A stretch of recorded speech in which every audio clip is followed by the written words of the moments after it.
नमस्कार दोस्तों, civil service institute में आप सभी का स्वागत है। खाद्य सुरक्षा इन सारी चीज़ों से रिलेटेड महत्वपूर्ण जो केंद्र सरकार की योजनाएं हैं और जो कई बार परीक्षाओं में पूछी गई हैं और जिनकी परीक्षा में आने की बहुत ज़्यादा संभावना है, वो सारा हम यहाँ पे डिस्कस करते हैं।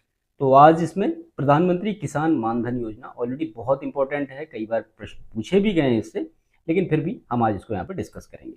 ठीक है, तो आप यहाँ पे देख रहे हैं किसान मानधन योजना जो है 3,000 रुपये प्रति माह, ये किसान के लिए योजना है। सबसे पहले इसके बारे में थोड़ी डिटेल ले लेते हैं, चीज़ें हमें बेहतर तरीके से क्लियर हो जाएंगी। देखिए, जो किसान मानधन योजना है ये 2019 में प्रधानमंत्री नरेंद्र मोदी के नेतृत्व में इसको शुरू किया गया था और ये एक स्वैच्छिक और अंशदान आधारित पेंशन योजना है। किसके लिए है भाई? तो ये जो मतलब छोटे और जो मार्जिनल फार्मर है, यानी जो सीमांत किसान है, उनके लिए ये बेसिकली स्टार्ट की गई। आप हमें कमेंट करके बताइएगा कि सीमांत किसान जो किसको हम कहेंगे, मतलब, और छोटे किसान किसको कहेंगे, है ना। थोड़ा इसके बारे में ये बताइए, कितना उनको लैंड हो, इसके बेसिस पे हम ये कैटेगराइजेशन करते हैं कि सीमांत किसान है और ये छोटे किसान है। ठीक है, देखिए, इस योजना के बारे में सबसे महत्वपूर्ण चीज आप ये समझ लीजिए कि आफ्टर इंडिपेंडेंस ये पहला अवसर है जब देश के किसानों के लिए कोई इस प्रकार की पेंशन योजना की परिकल्पना की गई है। ठीक है, मतलब इससे पहले कोई भी किसानों के लिए इस तरह से कोई पेंशन की स्कीम नहीं थी जो इस तरह से उनको 3,000 रुपये या जो भी हो कुछ माह उनको दिया जाए। ठीक है, और इस योजना के लागू होने के प्रथम 3 वर्षों में एक आंकड़ा है, लगभग 5 करोड़ छोटे और सीमांत किसान इससे लाभान्वित होंगे, ये माना जा रहा है। अगर एलिजिबिलिटी आप देखें तो 18 से लेके 40 ईयर तक का इसका टाइम पीरियड है कि जो किसान है वो शामिल हो सकते हैं। 18 से 40 तक का उनका उम्र हो और 60 वर्ष की आयु प्राप्त होने पर उनको 3,000 रुपये हर महीने पेंशन मिलनी शुरू हो जाएगी। ठीक है, और इस योजना के पात्र जो किसान होंगे वो जितना अंशदान करेंगे उतना ही केंद्र सरकार के द्वारा भी अंशदान के रूप में पेंशन निधि में जमा कराई जाएगी, है ना। तो ये कुछ बेसिक इंपॉर्टेंट चीजें थी। और अगर अभी का करंट रिलेशन इससे देखें तो 2024 और 25 के बजट में प्रधानमंत्री किसान मानधन योजना के लिए कितने करोड़ रुपए आवंटित किए गए हैं? 100 करोड़ रुपए। बहुत इंपॉर्टेंट डेटा आपके लिए, बिल्कुल याद रखिएगा। ठीक है, तो ये कुछ बेसिक इंट्रोडक्शन था प्रधानमंत्री किसान मानधन योजना के बारे में। चलिए इससे रिलेटेड क्वेश्चंस को लेते हैं। पहला प्रश्न है, प्रधानमंत्री किसान मानधन योजना का उद्देश्य क्या है? तो किसानों को कृषि यंत्र उपलब्ध कराना, किसानों को बीमा सुरक्षा प्रदान करना, किसानों को वृद्धावस्था में पेंशन उपलब्ध कराना, को छात्रवृत्ति प्रदान करना। आई होप क्लियर हो गया होगा कि जब किसान 60 वर्ष से ऊपर हो जाए तो उसको पर्टिकुलर जो अमाउंट है उसमें पेंशन दिया जा सके, जिससे कि जो मतलब 60 ईयर के बाद वो अपना थोड़ा सा जो चीज़ें हैं वो बेहतर तरीके से कर सकें। तो ये एक स्वैच्छिक अंशदान आधारित पेंशन योजना है, मतलब कोई ले सकता है, कोई नहीं भी ले सकता है, किसी के लिए जरूरी नहीं है ऐसा कि सभी लोग ले ही लें। और इसका उद्देश्य छोटे और सीमांत किसानों को 60 वर्ष की आयु के बाद 3,000 रुपये मासिक मासिक पेंशन देना है। क्लियर?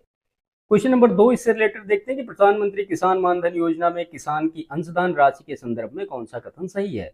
तो केंद्र सरकार पूरी राशि वहन करती है, किसान द्वारा जमा की गई राशि का 50% राज्य सरकार देती है, किसान और केंद्र सरकार समान अंशदान करते हैं और केवल किसान ही अंशदान करता है। ठीक है, तो आपको इसमें से बताना कि कौन सा सही है। तो जाहिर सी बात है कि किसान और केंद्र सरकार, हमने ऊपर आपको बताया भी कि जितना पैसा किसान जमा करेगा पेंशन निधि में उतना ही सेम अमाउंट जो होगा सेंट्रल गवर्नमेंट उसके अकाउंट में जमा करेगी और वो टोटल मिला के पेंशन निधि में जाएगा। क्लियर? तो ऑप्शन सी यहाँ पे करेक्ट होगा। तो इस योजना के तहत जितनी राशि किसान देता है उतनी राशि केंद्र सरकार के द्वारा दी जाती है, जिससे एक क्या होता है, पेंशन फंड कंप्लीट होता है, तैयार होता है। प्रधानमंत्री किसान मानधन योजना की पात्रता आयु सीमा कितनी है? तो आपने देखा 18 से 40 साल तक के जो किसान हैं उनके लिए ये योजना है। अगर वो 41-42 साल के हो गए तो एलिजिबल नहीं है। 60 वर्ष के बाद उनको पेंशन का लाभ मिलेगा। क्वेश्चन नंबर 4 है कि निम्नलिखित में से कौन सा कथन प्रधानमंत्री किसान मानधन योजना के संबंधित सही नहीं है, पूछा जा रहा है। तो यह एक स्वैच्छिक योजना है, आपने देखा बिल्कुल सही है। इसमें 60 वर्ष की आयु पर 5,000 मासिक पेंशन दी जाती है। अब आप समझ रहे होंगे कि ये 3,000 मासिक पेंशन होनी चाहिए। तो ऑप्शन बी यहाँ पे गलत होगा और पीएम किसान योजना से अलग है, बिल्कुल सही है। और इस किसान जो है सीएससी के माध्यम से पंजीकरण करा सकता है, सही है। पीएम किसान एक अलग योजना है और पीएम जो किसान मानधन योजना वो अलग अलग दोनों योजना है। तो यहाँ पे ऑप्शन बी जो होगा ये इनकरेक्ट है, 5,000 की जगह 3,000 मासिक पेंशन। क्वेश्चन नंबर 5 है, तो प्रधानमंत्री किसान मानधन योजना की विशेषता क्या है? तो लाभार्थी केवल नगद जमा द्वारा ही योगदान कर सकता है, लाभार्थी पीएम किसान योजना की सहायता से इस योजना में अंशदान कर सकता है। योजना केवल 65 वर्ष से ऊपर किसानों के लिए है और केंद्र सरकार किसी भी प्रकार का अंशदान नहीं करती है। तो विशेषता क्या है? तो जाहिर सी बात है, जो लाभार्थी है पीएम किसान योजना का, वो सहायता राशि का इसमें अंशदान कर सकता है। ठीक है, तो ये जो था प्रधानमंत्री किसान मानधन योजना के बारे में था। आई थिंक सारी चीजें इससे क्लियर हो गई होंगी। अब आपको इसमें कोई भी प्रश्न आएगा तो वो फंसेगा नहीं, आप इसको आसानी से कर सकते हैं। चलिए, दूसरा जो स्कीम है कि प्रधानमंत्री किसान सम्मान निधि, इसी को कहते हैं पीएम किसान योजना। ठीक है, तो पीएम जो किसान सम्मान निधि है वो किसके लिए? पहली बात तो है तो वो भी भारतीय किसानों के लिए है। और क्यों की गई है? तो उनकी जो मतलब वित्तीय समस्याओं के समाधान के लिए की गई, कि फसल बोने के लिए और सारी चीज़ों के लिए अगर उनके पास समय से पैसे ना हो तो वो सारी चीज़ें बनाई गई हैं। 1 फरवरी 2019 को, डेट बिल्कुल याद रखिएगा, 1 फरवरी 2019 को संसद में प्रस्तुत जो अंतरिम बजट हुआ था 2019-20 का, उसमें प्रधानमंत्री किसान सम्मान निधि, जिसको कि शॉर्ट फॉर्म में हम पीएम किसान योजना की घोषणा की गई थी। और इसके परिपालन में 24 फरवरी 2019 को गोरखपुर में प्रधानमंत्री नरेंद्र मोदी द्वारा इसका शुभारंभ किया गया था। बहुत ही महत्वपूर्ण चीज है। ठीक है, उद्देश्य यही है कि जो छोटे और मार्जिनल फार्मर्स हैं उनको प्रत्यक्ष मतलब इनकम हो सके, कि अपनी फसल की बुआई, जुताई, ये सारी चीज़ें, बीज और सब कुछ कर सकें। कि मतलब उनकी जो आकस्मिक आवश्यकताओं की पूर्ति सुनिश्चित करने के लिए ये किया गया है। और वो सारी चीज़ें आप जानते हैं कि 2,000 रुपये मतलब मिलते हैं एक बार में, और पूरे ईयर में 6,000 रुपये मिलते हैं, 2-2 हज़ार की किस्त मिलती है। ठीक है, अगर एलिजिबिलिटी की बात करें तो इस योजना में लघु और सीमांत किसान के परिवार को शामिल किया गया है। और परिवार की परिभाषा में जो पति पत्नी तथा 18 वर्ष से कम आयु के अवयस्क बच्चे भी शामिल होंगे। ठीक है, कुछ लिमिटेशंस हैं इसके बारे में, कि ऐसे कृषक परिवारों को ही इसमें शामिल किया गया है जिनके पास अधिकतम 2 हेक्टेयर कृषि योग्य भूमि थी। लेकिन बाद में इसको अमेंड किया गया और 31 मई 2019 को जब नई सरकार का गठन हुआ तो उसमें उन्होंने कहा कि 2 हेक्टेयर जो कृषि योग्य वाली भूमि की सीमा है उसको हटा दिया गया है। ठीक है, तो ये थोड़ा सा क्रिटिकल पॉइंट है इसका, कि मान लिया प्रश्न कभी स्टेटमेंट बना के पूछे तो वो सारी चीजें आपको याद है। तो पहले 2 हेक्टेयर की लिमिट रखी गई थी, लेकिन बाद में 31 मई 2019 को इसको हटा दिया गया। और ये जो योजना है 1 दिसंबर 2018 से लागू मानी जाएगी। ठीक है, ये 1 दिसंबर 2018 से लागू मानी जाएगी। और जो पात्र इसके मतलब फार्मर फैमिली होंगे, इसी तिथि से उनको देय भी होगा। तो 1 फरवरी 2019 के पश्चात अगर किसी काश्तकार की मृत्यु के उपरांत उसके उत्तराधिकारी हैं तो भी वो योजना का लाभ पाने के लिए पात्र होंगे। क्लियर? 2015-16 की जनगणना को इसमें एक्वायर किया गया है। 2015-16 की जो जनगणना रही उसमें जो फार्मर का डेटा है उसी के हिसाब से जो किसान है उनको चिन्हित किया गया है। क्लियर? तो ये कुछ क्रिटिकल चीजें थी इसके बारे में। हाँ, एक चीज और, कि 2024 और 25 के बजट में केंद्र सरकार द्वारा इस योजना के लिए 60 करोड़ रुपए आवंटित किए गए। महत्वपूर्ण चीजें, बिल्कुल स्किप करने वाली चीजें नहीं है। ठीक है, तो ये कुछ बेसिक इन्फॉर्मेशन थी जो कि आपको जाननी चाहिए। चलिए प्रश्न लेते हैं। तो प्रधानमंत्री किसान सम्मान निधि यानी पीएम किसान योजना के संदर्भ में निम्नलिखित कथनों पर विचार कीजिए। तो योजना की शुरुआत केवल उन्हीं कृषकों के लिए की गई थी जिनके पास अधिकतम 2 हेक्टेयर योग्य कृषि योग्य भूमि थी। अब इस योजना के अंतर्गत सभी प्रकार के किसान यानी भूमि आकार की परवाह किए बिना सभी लोग पात्र हैं। और ये योजना 100% केंद्र सरकार द्वारा वित्त पोषित है। तो यहाँ पे केवल 2 और 3 सही होगा। पहला गलत क्यों होगा? क्योंकि मतलब शुरुआत में केवल उन्हीं किसानों के लिए था जिनके पास 2 हेक्टेयर या उससे कम भूमि हो। ठीक है, अधिकतम यहाँ पे नहीं है। बाकी 2 और 3 करेक्ट होगा। बाद में 31 मई 2019 का आपने डेटा देखा है कि सभी को ये 2 हेक्टेयर वाली लिमिटेशन हटा दी गई और 100% ये केंद्र सरकार द्वारा वित्त पोषित है।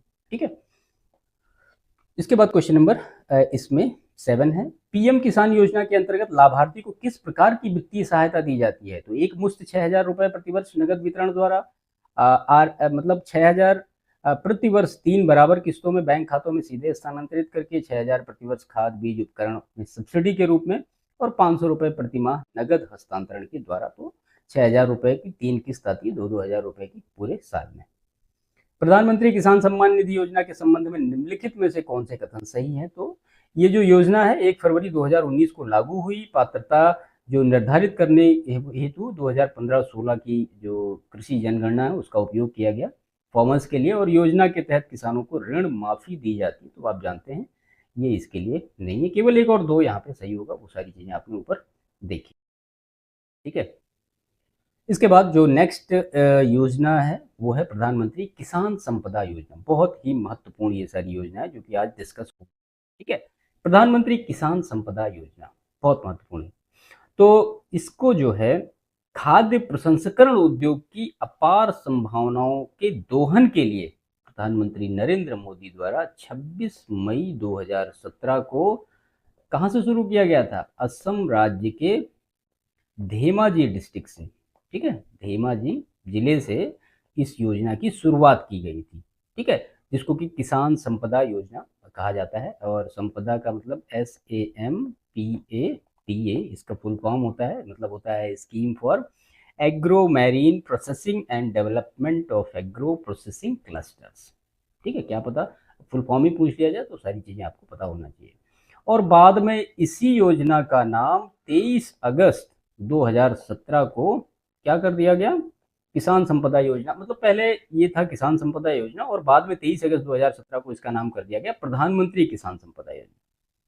ठीक है, तो ये दोनों चीजें याद है। उद्देश्य यही है कि जो फूड प्रोसेसिंग इकाइयां हैं इनको आधुनिक आधार संरचना उपलब्ध कराना, जो डेयरी उत्पाद हैं मतलब जो कृषि उत्पाद हैं उनका मूल्यवर्धन सुनिश्चित करना, और एक पर्टिकुलर जो सप्लाई चेन होता है उसको डेवलप करना, और जो न्यू टेक्नोलॉजी है उसको इनबिल्ट करना या उसको प्रोत्साहित करना, और जो MSME है उनकी जो प्रॉब्लम्स हैं वहाँ पे उसको थोड़ा सा सॉल्व आउट करना, और उत्पादक से लेके उपभोक्ता तक एक जो सप्लाई चेन बनना चाहिए वो उसको डेवलप करना।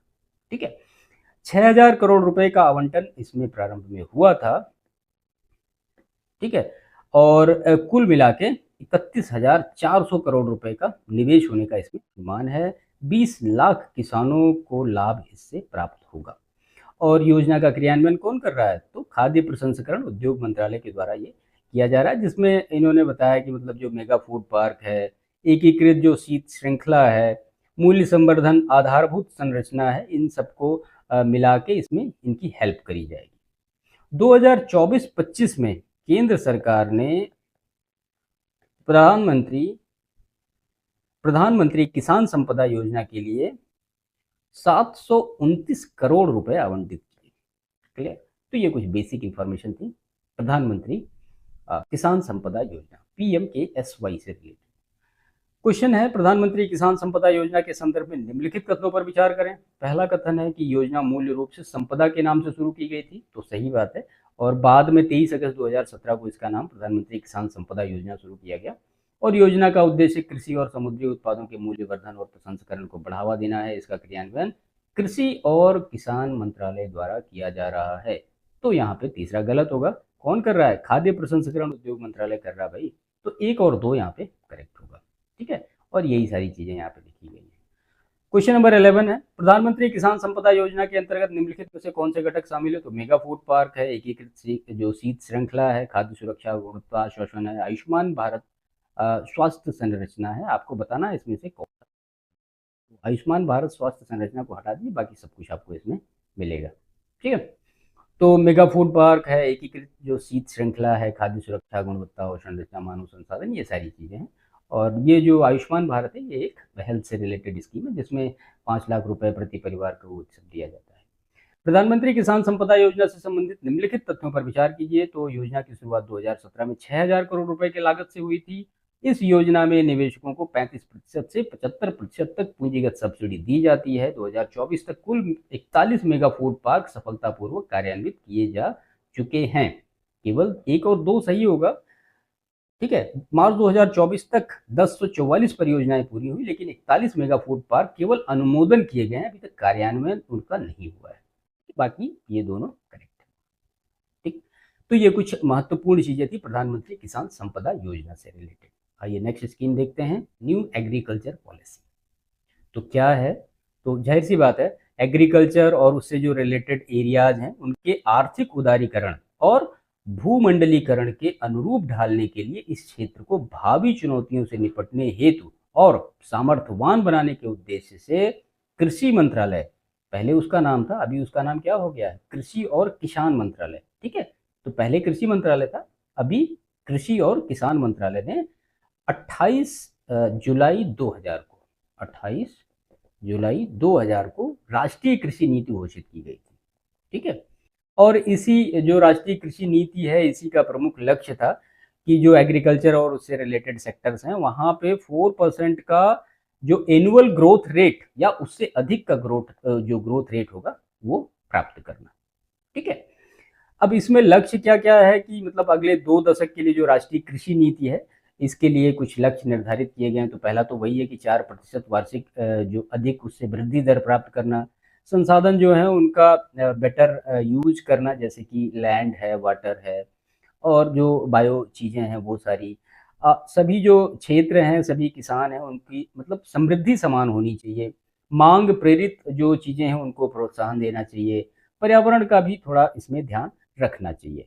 अगर इस योजना या फिर आप इस पॉलिसी राष्ट्रीय कृषि नीति की आप डिटेल में देखें कि क्या है, तो इसका उद्देश्य यही है कि जो भारतीय कृषि में छुपी हुई व्यापक संभावनाएं हैं जिनका दोहन नहीं हो पा रहा, उसका पूरा लाभ उठाना और कृषि को विकास को प्रोत्साहित करना और ग्रामीण आधार संरचना को स्ट्रांग बनाना, और जो वैल्यू एडिशन है यानी जो मूल संवर्धन है उसको प्रोत्साहन देना, जो एग्रो बिजनेस है उसका डेवलपमेंट तेज करना, और ग्रामीण क्षेत्रों से शहरी क्षेत्रों में जो पलायन हो रहा है इसको रोकना। ठीक है, तो ये जो राष्ट्रीय कृषि नीति 2000 थी उसके कुछ महत्वपूर्ण उद्देश्य थे जो कि हमने आपको यहाँ पर डिस्कस किया। थोड़ा बहुत और डेटा देखते हैं, थोड़ा पहले का है। 1950-51 में कुल खाद्यान्न उत्पादन कितना था? लगभग 50.82 मिलियन टन था। ठीक है, बाद में 2014-15 में ये बढ़ के हो गया 252 मिलियन टन। ठीक है, और फिर 2022 और 23 में ये इसके फोर्थ क्वार्टर की बात करें तो 329.7 मिलियन टन हो गया। ठीक है, जबकि वर्ष 2023-24 का जो थर्ड अग्रिम अनुमान है उसमें वो 328.9 मिलियन टन रहा। ठीक है, तो ये कुछ महत्वपूर्ण चीजें थी जो कि राष्ट्रीय कृषि नीति से रिलेटेड थी, जो कि आपको जाननी। चलिए प्रश्नों को देखते हैं। तो राष्ट्रीय कृषि नीति 2000 के प्रमुख लक्ष्यों में से कौन सा लक्ष्य सम्मिलित है? तो कृषि में 4% वार्षिक से अधिक की वृद्धि सुनिश्चित करना, कृषि आधारित निर्यात को प्राथमिकता देकर निर्यात संवर्धन नीति बनाना, समानता आधारित समृद्धि और प्राकृतिक संसाधनों को संरक्षण करना। तो जाहिर सी बात है कृषि आधारित निर्यात को प्राथमिकता देकर निर्यात संवर्धन नीति बनाने की कोई बात इसमें नहीं है। तो 1 और 3 केवल करेक्ट होगा। ठीक है, ये सारी चीजें यहाँ पे हैं। राष्ट्रीय कृषि नीति 2000 के घोषित उद्देश्यों में निम्नलिखित में से कौन सा शामिल नहीं है? तो ग्रामीण आधारभूत जो संरचना है उसको सुदृढ़ करना, ग्रामीण क्षेत्रों से शहरी क्षेत्रों का पलायन बढ़ाना, जाहिर सी बात है रोकना होगा, कृषि व्यवसाय को प्रोत्साहित करना, रोजगार सृजन के अवसर को बढ़ाना। तो ऑप्शन बी सिंपल यहाँ पे सही होगा। और क्वेश्चन नंबर 15 है, भारतीय कृषि की वर्तमान समस्याओं के संबंध में निम्नलिखित में से कौन सा कथन सही है? तो भारत की औसत जो खाद्यान्न उत्पादकता वैश्विक औसत से कम है। भारतीय किसान अन्य देशों की तुलना में अधिक जल और उर्वरक का प्रयोग करते हैं और भारत का 80% जो कृषि क्षेत्र है वो अब सिंचित है। तो आप जानते हैं ऐसा नहीं है, अधिकतर जो चीजें हैं केवल 1 और 2 यहाँ पे सही है।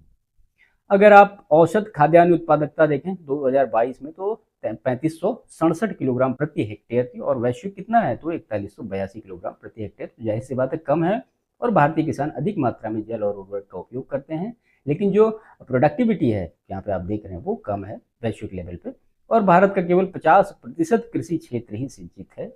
तो यहाँ पे तीसरा स्टेटमेंट ये रॉन्ग हो जाएगा। ठीक है, तो ये कुछ महत्वपूर्ण चीजें थी इसके बारे में। मृदा स्वास्थ्य कार्ड योजना अगेन बहुत ही महत्वपूर्ण योजना है।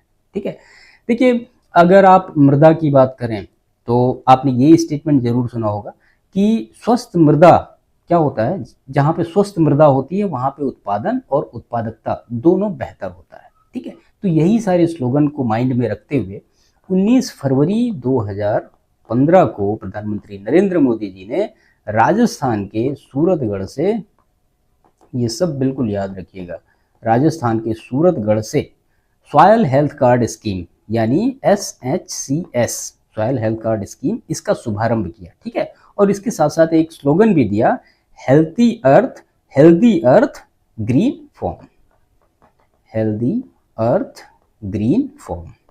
ठीक है, ये स्लोगन किसका है? ये जो मृदा स्वास्थ्य कार्ड है इसका स्लोगन है, मतलब इसको कहा जाए कि स्वस्थ धरा खेत हरा, ठीक है, ये इसका स्लोगन है। और ये शुरू किया गया राजस्थान के सूरतगढ़ से। उद्देश्य वही कि प्राकृतिक संसाधनों के संरक्षण, मृदा स्वास्थ्य में सुधार करना, जल संसाधन जो है उनका अनुकूलतम उपयोग सुनिश्चित करना, ये सारा, और कृषि को उसके साथ साथ जो अधिक उत्पादक बनाना, धारणीय बनाना और इन्वायरमेंट के प्रति थोड़ा लोचशील बनाना, ये सारा इसका उद्देश्य था। क्योंकि अगर मृदा अच्छी होगी तो एनवायरमेंट भी जाहिर सी बात है उससे थोड़ा बेहतर होगा। क्लियर। अब अगर इससे कुछ प्रमुख चीजें आप देखें तो मृदा स्वास्थ्य कार्ड एक मतलब कार्ड टाइप का होता है जिसमें मिट्टी की स्वास्थ्य के जो वर्तमान स्थिति होती है उसकी सूचनाएं होती है, उसको संग्रहित किया, उसको लिखा जाता है। और जो मृदा स्वास्थ्य कार्ड है ये 12 जो पैरामीटर्स होते हैं इसके आधार पर डिसाइड किया जाता है, जिसमें कि जो नाइट्रोजन है और एनपीके वाला पूरा डिटेल लिया जाता है। और उसके बाद जो माइक्रो मतलब पार्ट होते हैं, सूक्ष्म पोषक तत्व जिनको कहते हैं, सॉरी, तो इसमें जिंक है, लोहा है, कॉपर है, मैग्नीशियम है और बोरान है, ये सारा। और जो मिट्टी का पीएच होता है वो सारा। तो इन सारी चीज़ों को ले करके 12 पैरामीटर के हिसाब से किसी भी जो मृदा होती है उसका एक कार्ड बनाया जाता है, ठीक है। तो मृदा का सैंपल जो होता है वो सिंचित क्षेत्र में 2.5 हेक्टेयर, जबकि वर्षा आधारित जो क्षेत्र होता है वहाँ पे 10 हेक्टेयर के ग्रिड इस तरह से ले करके बनाए जाते हैं, ठीक है। और सैंपल वर्ष में कितनी बार लिए जाते हैं? 2 बार लिए जाते हैं, एक तो रबी के टाइम में और खरीफ के टाइम में, और फसलों के बाद लिए जाते हैं, यानी फसल कट गई उसके बाद ये सारी चीजें लिए जाते हैं। जो राष्ट्रीय मृदा स्वास्थ्य और उर्वरता परियोजना के क्रियान्वयन हेतु 21-22 के बजट में 94.50 करोड़ रुपए का प्रावधान किया गया था, ठीक है। तो ये कुछ बेसिक इंट्रोडक्शन था मृदा स्वास्थ्य कार्ड योजना के बारे में। एमसीक्यू देखते हैं, जो छोटी मोटी चीजें बची होंगी वो यहाँ क्लियर हो जाएंगी। तो मृदा स्वास्थ्य कार्ड योजना का प्रमुख उद्देश्य क्या है? तो किसानों को फसल बीमा उपलब्ध कराना, मृदा की संरचना को वैज्ञानिक रूप से समझना और उर्वरकों का संतुलित उपयोग सुनिश्चित करना, कृषि निर्यात को बढ़ाना, सिंचाई के लिए जो जल संरक्षण योजना है उनको लागू करना। ऑप्शन बी आप समझ गए होंगे, बिल्कुल करेक्ट है।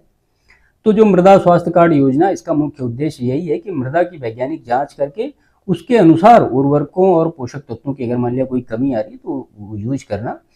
और इससे न केवल मिट्टी की उर्वरता बनी रहती है बल्कि जो कृषि उत्पादन है, गुणवत्ता, मात्रा दोनों में सुधार आती है। और ये योजना प्राकृतिक संसाधनों के संरक्षण, सतत कृषि, ये सारी चीजों को बढ़ावा देती है।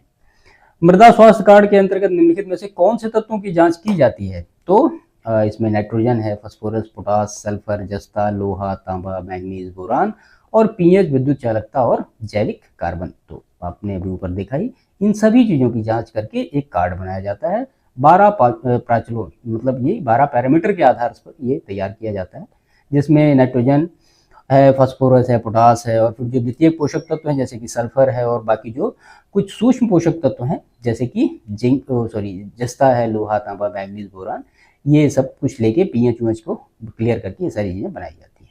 और ये जो वैज्ञानिक विश्लेषण किसानों को सूचित करता है कि उनकी भूमि में कौन से तत्व की कमी है या अधिकता है। क्वेश्चन नंबर 3, मृदा स्वास्थ्य कार्ड को लेकर निम्न कथनों पर विचार करें। तो ये योजना केवल सिंचित क्षेत्रों के लिए लागू है। मृदा के नमूने वर्ष में केवल एक बार लिए जाते हैं, और ये कार्ड हर 3 वर्ष में चक्र में एक बार जारी किया जाता है। तो आप समझ रहे होंगे, आपको इसमें से बताना है कि कौन सा सही है। तो ये कार्ड हर 3 वर्ष के चक्र में एक बार जारी किया जाता है, ये सही है। यहाँ पे एक बार नहीं 2 बार लिए जाते हैं, और ये सिंचित और असिंचित दोनों क्षेत्रों के लिए लागू होता है, ठीक है। तो ऑप्शन बी यहाँ पे करेक्ट होगा। तो सिंचित असिंचित दोनों क्षेत्रों के लिए, और नमूने वर्ष में 2 बार यानी रबी और खरीफ की फसलों के बाद लिए जाते हैं। और ये जो कार्ड है हर 3 वर्षों में एक बार जारी किया जाता है ताकि भूमि की गुणवत्ता में आए बदलावों का पता चल सके। तो ये मृदा स्वास्थ्य कार्ड से रिलेटेड महत्वपूर्ण चीजें थी जो कि आपको जाननी चाहिए परीक्षा की दृष्टि से। चलिए, दूसरी जो स्कीम है ई नैम, अगेन एक इंपॉर्टेंट स्कीम है। ई नैम प्लेटफॉर्म क्या होता है? यानी ई नेशनल एग्रीकल्चर मार्केट, या ई नाम कहीं कहीं लिखा होता है। तो 14 अप्रैल 2016 को प्रधानमंत्री नरेंद्र मोदी जी के द्वारा राष्ट्रीय कृषि बाजार के लिए एक इलेक्ट्रॉनिक ट्रेडिंग प्लेटफॉर्म, उसका नाम ही है ई नैम। ये मतलब एक हिसाब से कह सकते हैं आपकी प्रायोगिक परियोजना यानी पायलट प्रोजेक्ट के हिसाब से इसको शुरू किया गया था। और ई नाम जो है वस्तुतः Akhil Bharatiya electronic trading portal है, जो निवर्तमान कृषि उत्पाद विपणन समितियों और मंडियों सभी को एकीकृत करके कृषि उत्पादों के लिए एक एकीकृत मतलब नेशनल मार्केट अवेलेबल कराता है, ठीक है। ई नाम ये होता है। उद्देश्य तो मतलब ये आप कह सकते हैं कि ऐसा ना हो कि किसी मंडी में किसी चीज़ का रेट क्या चल रहा है और ऐसा नहीं, मतलब हर मंडी में किसी भी चीज़ का जो रेट है वो सबको पता लगे। ऐसा नहीं कि अलग अलग मंडियों में अलग अलग रेट से कोई चीज़ बिक रही है, किसी को नुकसान हो रहा है, किसी को बहुत ज़्यादा प्रॉफिट हो रहा है। यानी पारदर्शी बिक्री कारोबार और विनियमित बाजारों के मूल्य अन्वेषण हेतु ये क्या है, एक ई मार्केट मंच उपलब्ध कराता है। व्यापारियों के लिए राज्य के सभी बाजारों के लिए लाइसेंस उपलब्ध कराता है और जो बाजार फीस है वो केवल एक बार ही ली जाती है, बार बार किसानों से लिया नहीं जाता। तो इस तरह से इसके काफ़ी इंपॉर्टेंट फीचर्स भी हैं। इसका और कुछ महत्वपूर्ण चीज़ देखें तो ई नैम पोर्टल की 5वीं वर्षगांठ कब मनाई गई, वो मनाई गई अप्रैल 2021 में। ठीक है, इस पर 3 नई सुविधाओं को इसमें शुरू किया गया, ये महत्वपूर्ण है हमारे जानने के लिए। तो पहले तो किसानों को जो मंडी पोर्टल पर बेची जाने वाली उपज थी उसके मूल्य की जानकारी प्राप्त होनी चाहिए। दूसरा, किसान अपनी फसल पर व्यापार अपने खेत में ही कर सकता है। और तीसरी चीज, जो ई नैम पोर्टल है उस पर किसानों को मौसम से रिलेटेड भी जानकारी प्रोवाइड की जाएगी। तो ये कुछ बेसिक चीजें थी जो कि अप्रैल 2021 में ऐड की गई। ठीक है, अगर इसका आप देखें कि ग्रोथ क्या हुआ, तो 31 अगस्त 2024 तक की अगर स्थिति देखें आप, तो 23 राज्यों और 4 केंद्र शासित प्रदेशों में कुल कितनी मंडियां हैं, 1389 जो है मंडियां पंजीकृत हैं। और 14 मार्च 2024 तक ई नैम पोर्टल पर 1.77 करोड़ से अधिक किसान और 2.56 लाख से अधिक व्यापारी पंजीकृत हो चुके हैं। क्लियर, तो ये कुछ महत्वपूर्ण चीजें थी ई नैम प्लेटफॉर्म से। आइए एमसीक्यू को लेते हैं।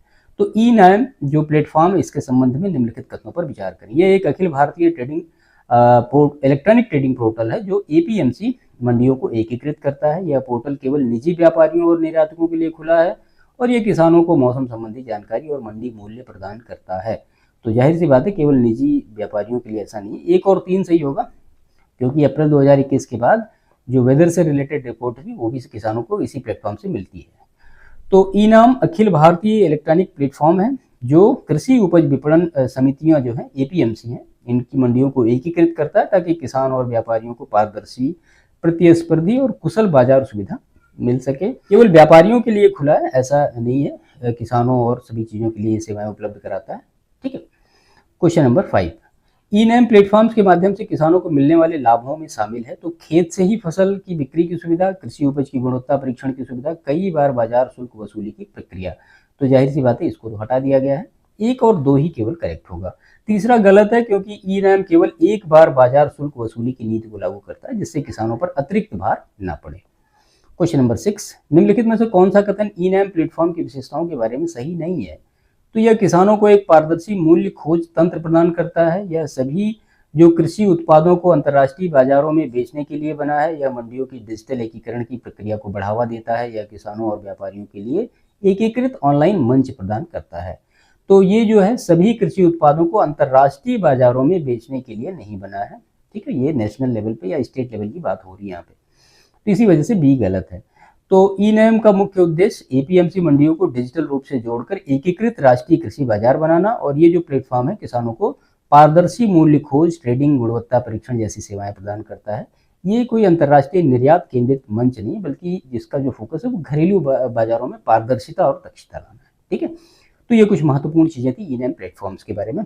इसके बाद जो नेक्स्ट स्कीम है किसान क्रेडिट कार्ड योजना, कई बार इससे प्रश्न पूछे गए हैं, अगर आपने लास्ट ईयर के पेपर उठा के देखें तो आपको मिल जाएंगे वहाँ। इसका बेसिक सा तो किसान क्रेडिट कार्ड का सिंपल सा एक उद्देश्य है, आप सभी लोग जानते भी होंगे कि कृषि साख आवश्यकताओं की पूर्ति के लिए संस्थागत स्रोतों के पर्याप्त मात्रा में साख उपलब्धता सुनिश्चित कराना ही किसान क्रेडिट कार्ड योजना का मुख्य उद्देश्य है।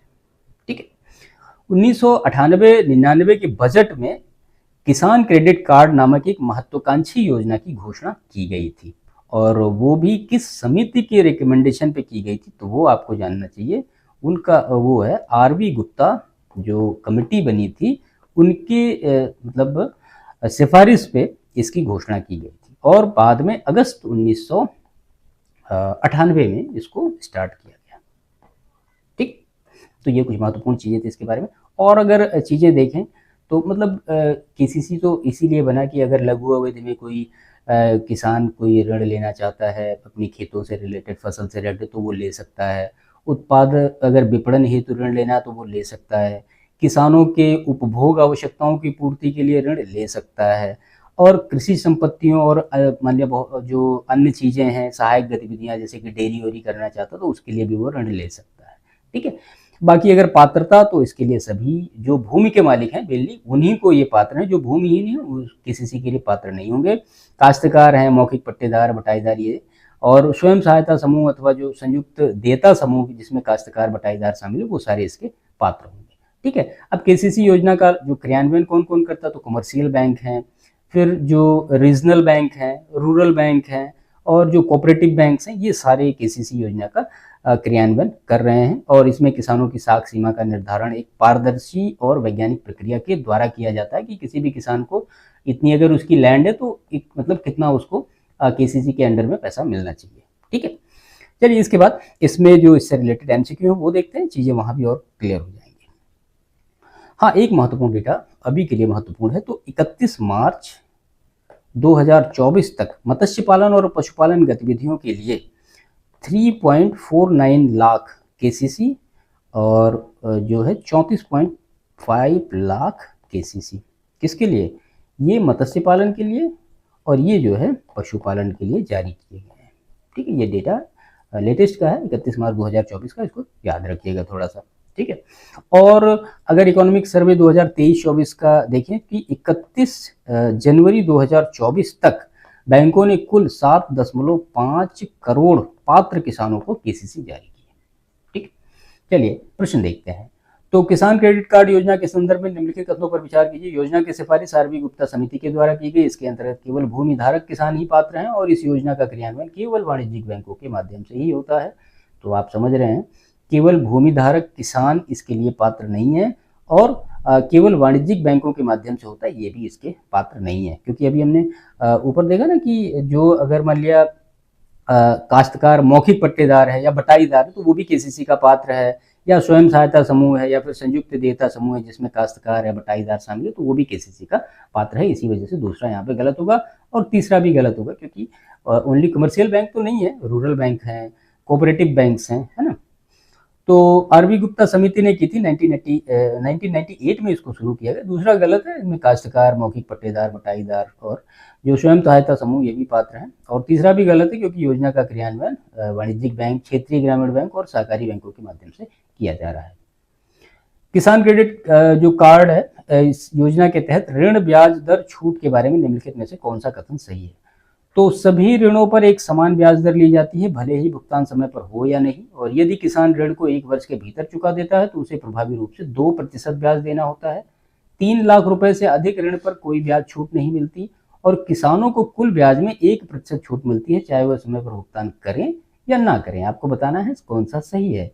तो यदि किसान ऋण को 1 वर्ष के भीतर चुका देता है तो उसको केवल 2% का ब्याज देना होता है। ठीक है। केसीसी योजना के अंतर्गत किसानों को 3 लाख रुपए तक के ऋण पर सामान्यतः 7% ब्याज देना होता है, लेकिन यदि वे 1 वर्ष के भीतर इसको चुका देते हैं तो 3% ब्याज सहायता और 2% सब्सिडी मिलती है, जिससे जो प्रभावी रेट है ब्याज का वो घट के 2% ही रह जाता है।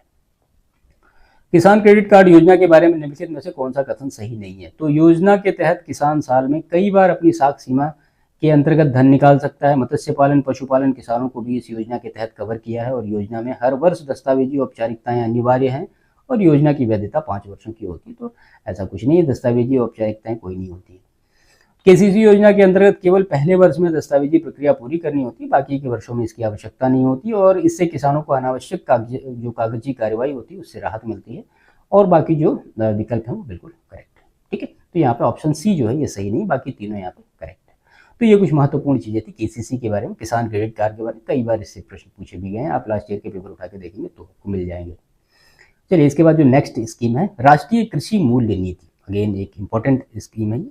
अगर राष्ट्रीय कृषि मूल्य नीति के उद्देश्य की आप बात करें तो वही घरेलू आवश्यकताओं की आपूर्ति हेतु खाद्यान्न उत्पादन में संतुलित वृद्धि को प्रोत्साहन देना, कृषि उत्पादों में मूल्य स्थिरता की प्राप्ति करना और जो मूल्य है उसको स्थिर बनाए रखने के लिए बफर स्टॉक का निर्माण करना, ये सारे हैं। अब इसमें जो नीति के उपकरण है राष्ट्रीय कृषि मूल्य नीति के, एक तो सबसे पहला जो इम्पोर्टेंट चीज़ है वो आता है एमएसपी, यानी जो मिनिमम सपोर्ट प्राइस होता है। इसमें किसानों को उनकी फसल का उचित मूल्य और लाभप्रद मूल्य सुनिश्चित करने के लिए केंद्र सरकार ने रबी और खरीफ की कितनी फसलों पे, 23 फसलों पे, ये महत्वपूर्ण है, 23 फसलों पे उनमें एमएसपी की घोषणा की है। और ये मूल्य किसानों को उनकी फसलों के लिए न्यूनतम गारंटी के रूप में होता है। ठीक है, यानी फसल कटने के पहले जो केंद्र सरकार है वो उसकी घोषणा कर देती है और फिर वो उसी दाम पे उसको लिया जाता है। मतलब इसका ये हुआ कि जिस पर सरकार किसानों द्वारा बेची जाने वाली अनाज की संपूर्ण मात्रा क्रय करने के लिए तैयार रहती है। ठीक, उसी को हम कहते हैं मिनिमम सपोर्ट प्राइस। अब थोड़ा सा इसके बारे में अब CACP जो आयोग है उसमें भी समझ लेते हैं, क्योंकि प्रश्न वहां से भी कई बार पूछे गए हैं। तो जो commission for agriculture cost and price, CACP, ठीक है, CACP, इसको कहा जाता है कृषि लागत और मूल्य आयोग। ये आया 1965 में और कृषि मूल्य आयोग के नाम से अस्तित्व में आया था। और बाद में 1985 में इसका नाम बदलकर क्या कर दिया गया, कृषि लागत एवं मूल्य आयोग। ये सब बहुत महत्वपूर्ण डेटा है, कृषि लागत एंड मूल्य आयोग कर दिया गया। ठीक है, और इसका जो कार्य वही है कि जो MSP है यानी न्यूनतम समर्थन मूल्य के संदर्भ में सरकार को सलाह देना है, बाकी कुछ नहीं। और वर्तमान में जो 23 फसल हैं जिसमें कि कौन कौन सी हैं, इसमें 7 तो खाद्यान्न फसलें हैं और 5 जो हैं ये दाल हैं और 7 जो हैं वो तिलहन है और 4 जो हैं वो कमर्शियल क्रॉप्स हैं। ठीक है, खाद्यान्न फसलों के नाम मैं आपको बताऊं तो उसमें पहला तो जैसे यही हो गया, धान है, गेहूं है, मक्का, ज्वार, बाजरा, जौ, रागी, ये 7 हो गए। और 5 दालों के भी नाम बस खाली सुन लीजिए, चना, अरहर, मूंग, उड़द, मसूर। और 7 जो तिलहन फसलें हैं वो मूंगफली है, सरसों, सोयाबीन, तिल, सूरजमुखी, कुसुम और राम तिल। और जो 4 प्लांटेशन क्रॉप्स हैं उसमें नारियल, गन्ना, कपास और कच्चा जूट है। इसके लिए न्यूनतम समर्थन मूल्य की घोषणा गवर्नमेंट के द्वारा की जाती है। न्यूनतम समर्थन मूल्य पर अंतिम निर्णय कौन करता है, तो आर्थिक मामलों की मंत्रिमंडलीय समिति के द्वारा अंतिम निर्णय किया जाता है। ठीक है, तो ये कुछ महत्वपूर्ण चीजें थी कृषि लागत और मूल्य आयोग के बारे में जो कि आपको जाननी चाहिए। चलिए इससे MCQ देखते हैं तो चीजें बेहतर तरीके से क्लियर होंगी।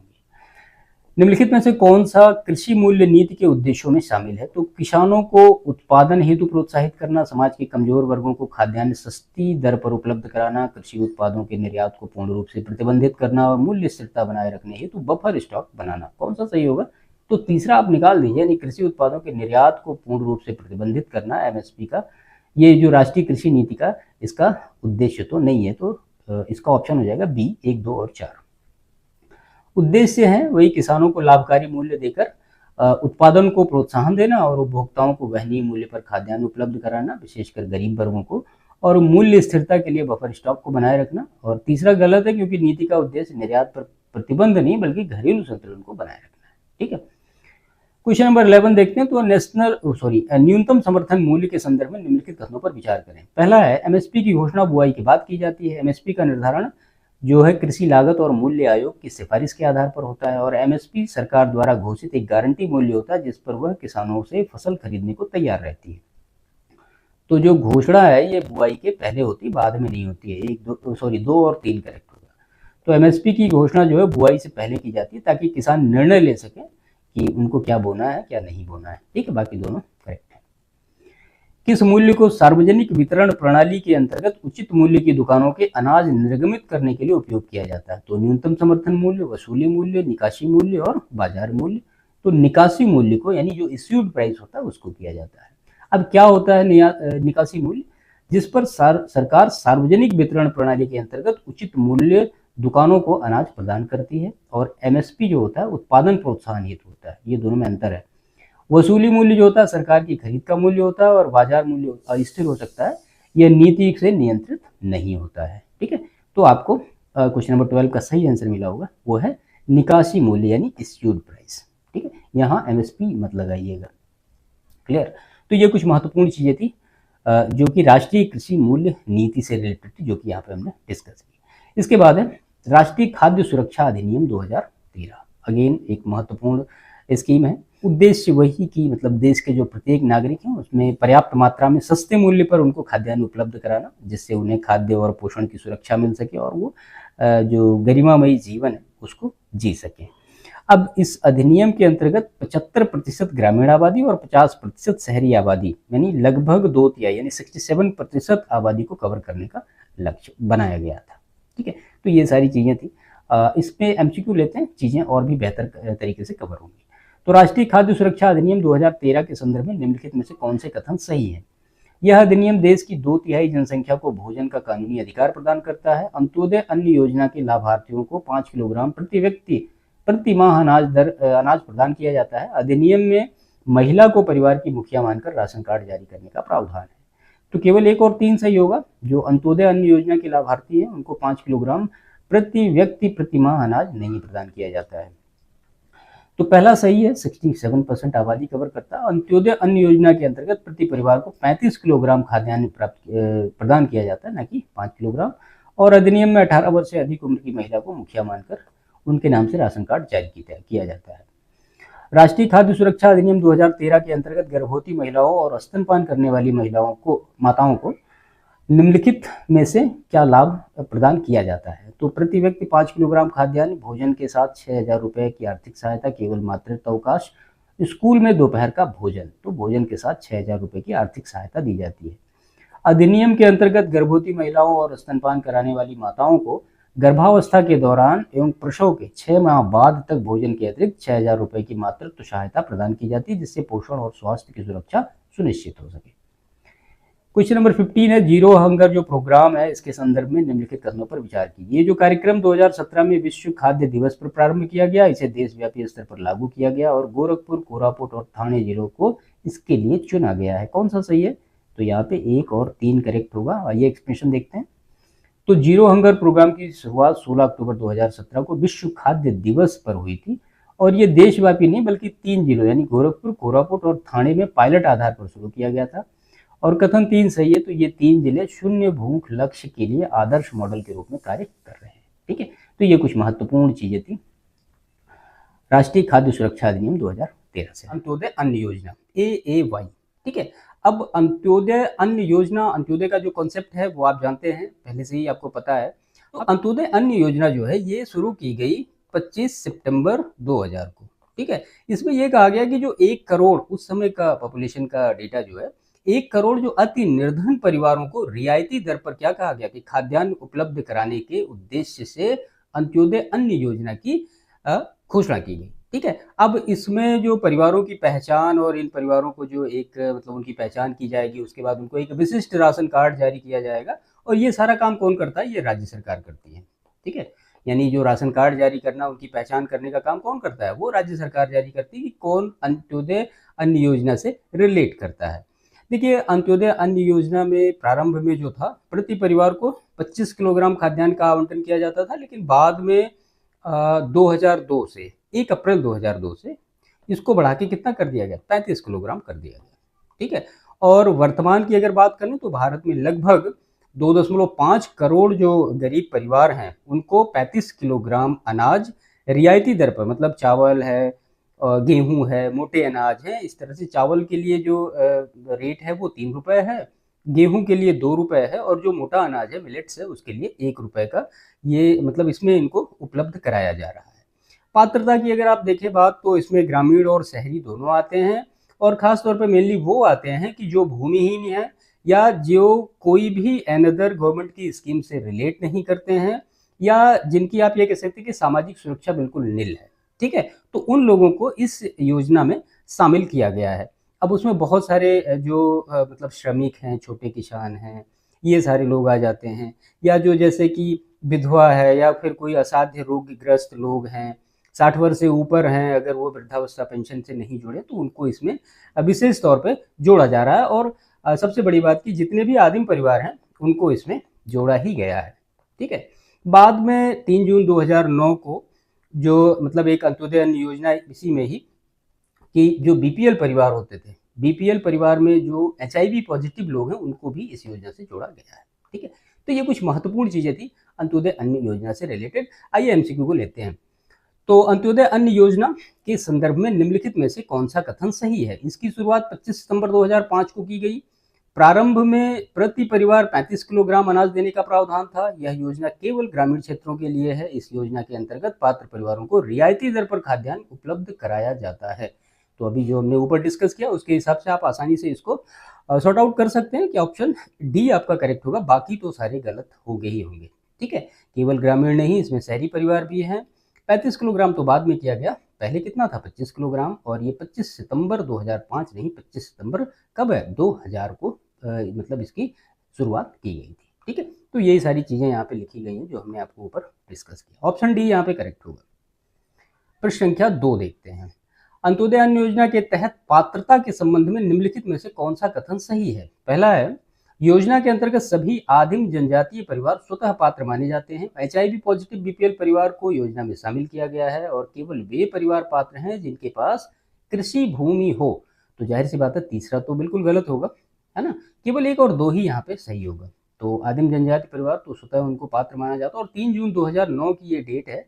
इसके मानदंडों में संशोधन करके जो HIV पॉजिटिव थे BPL में, उनको भी यहाँ पे शामिल किया गया है। और भूमिहीन कृषक, श्रमिक और इस तरह से जो अनौपचारिक क्षेत्र के श्रमिक हैं वो सब इसमें पात्र हैं। जिनके पास भूमि है वो इस योजना के पात्र नहीं है। अंत्योदय अन्न योजना के तहत वर्तमान में लाभार्थियों को कितना खाद्यान्न रियायती दर पर दिया जाता है? तो बेसिक सा है 35 किलोग्राम प्रति परिवार प्रति माह, ये याद रखिएगा। ठीक है, प्रति परिवार दिया जाता है, प्रति परिवार के सदस्य नहीं दिया जाता है। तो योजना की शुरुआत में प्रति परिवार पहले 25 किलोग्राम था, बाद में 1 अप्रैल 2002 से बढ़ा के ये 35 किलोग्राम कर दिया गया और ये रियायती दर पर उपलब्ध कराया जाता है। ठीक है, तो ये कुछ महत्वपूर्ण चीजें थी अंत्योदय अन्न योजना से रिलेटेड जो कि हमने देखी। चलिए, जो नेक्स्ट हमारी स्कीम है वो है राष्ट्रीय खाद्य सुरक्षा mission, national food security mission.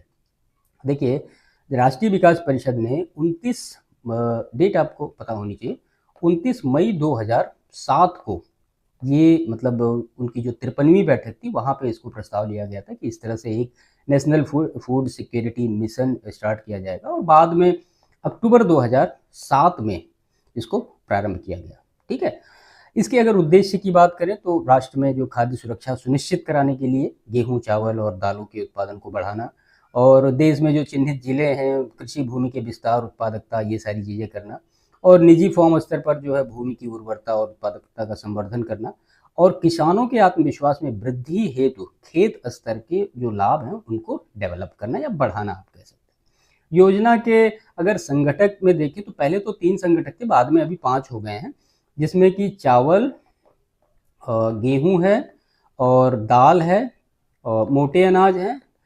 पहले यही चावल, गेहूं, दाल था, बाद में उसको जोड़ा गया अनाज, मोटे अनाज और जो वाणिज्यिक फसलें हैं इनको भी जोड़ दिया गया है। इनका जो क्रियान्वयन का ढांचा होता है वो 3 स्तरीय होता है, यानी केंद्र लेवल पे, राज्य लेवल पे और फिर डिस्ट्रिक्ट लेवल पे। ठीक है, तो इस तरह से इन सारी चीज़ों को सॉल्व आउट किया जाता है। अनुदान की बात करें तो एक ये प्रायोजित मिशन है, नेशनल फूड सिक्योरिटी मिशन, और इसके इसके कार्यक्रम है उनको लागू करने के लिए राष्ट्रीय खाद्य सुरक्षा मिशन कार्यकारी समिति की स्वीकृति से राज्य सरकारों को इसमें अनुदान दिया जाता है। ठीक है, तो ये कुछ बेसिक इंट्रोडक्शन था नेशनल फूड सिक्योरिटी मिशन के बारे में।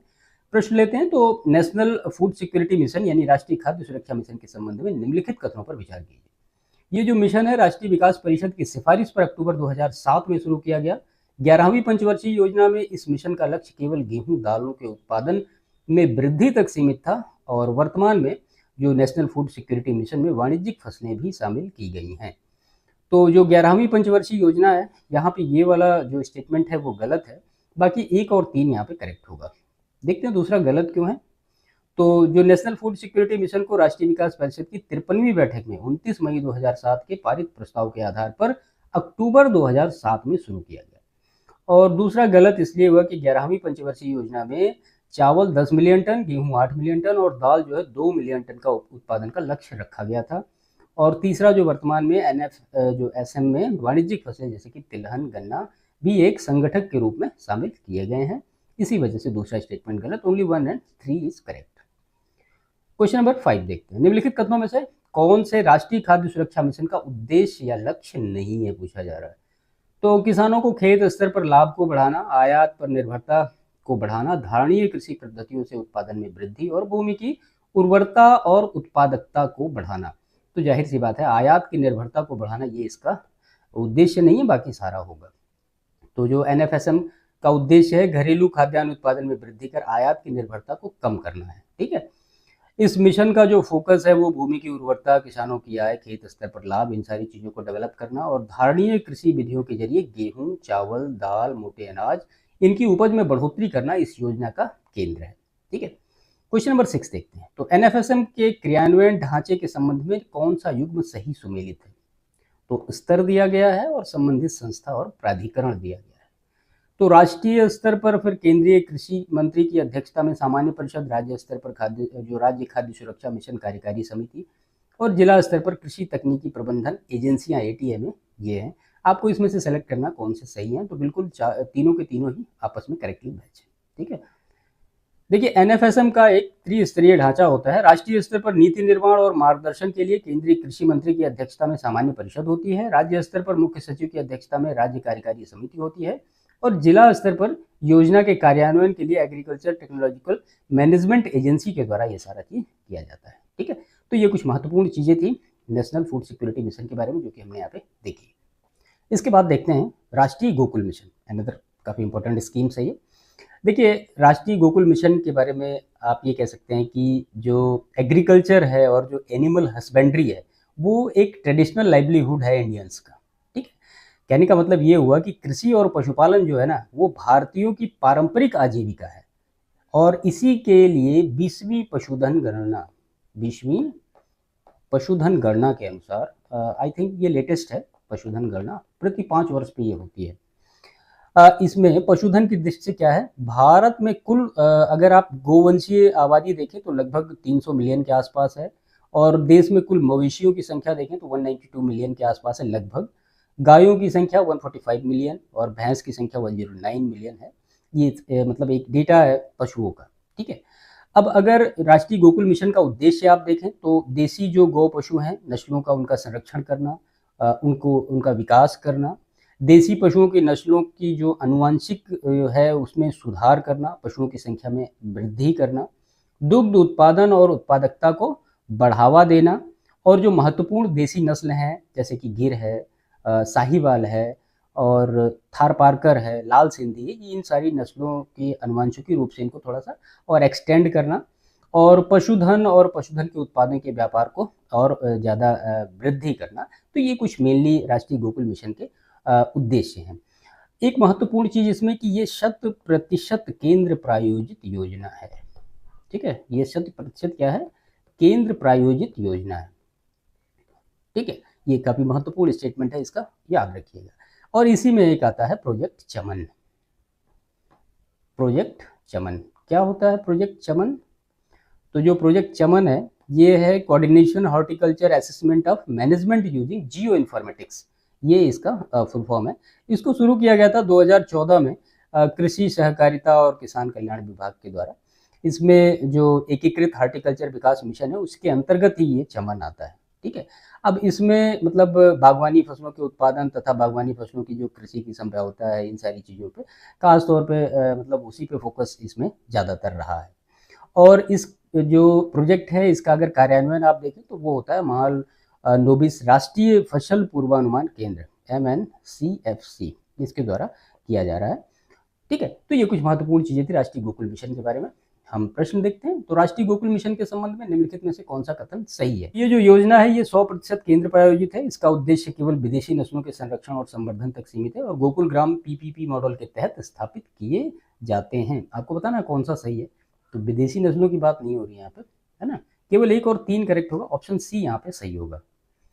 तो जो राष्ट्रीय गोकुल मिशन है पूर्णतः केंद्र प्रायोजित है। उद्देश्य देशी नस्लों का संरक्षण, आनुवांशिकी सुधार पर केंद्रित है और गोकुल ग्राम की स्थापना जो है पब्लिक प्राइवेट पार्टनरशिप मॉडल पर की जाती है, जहां पशुओं की संपूर्ण देखभाल, कृत्रिम गर्भाधान, बीमारियों की जांच और उत्पाद निर्माण का प्रावधान होता है।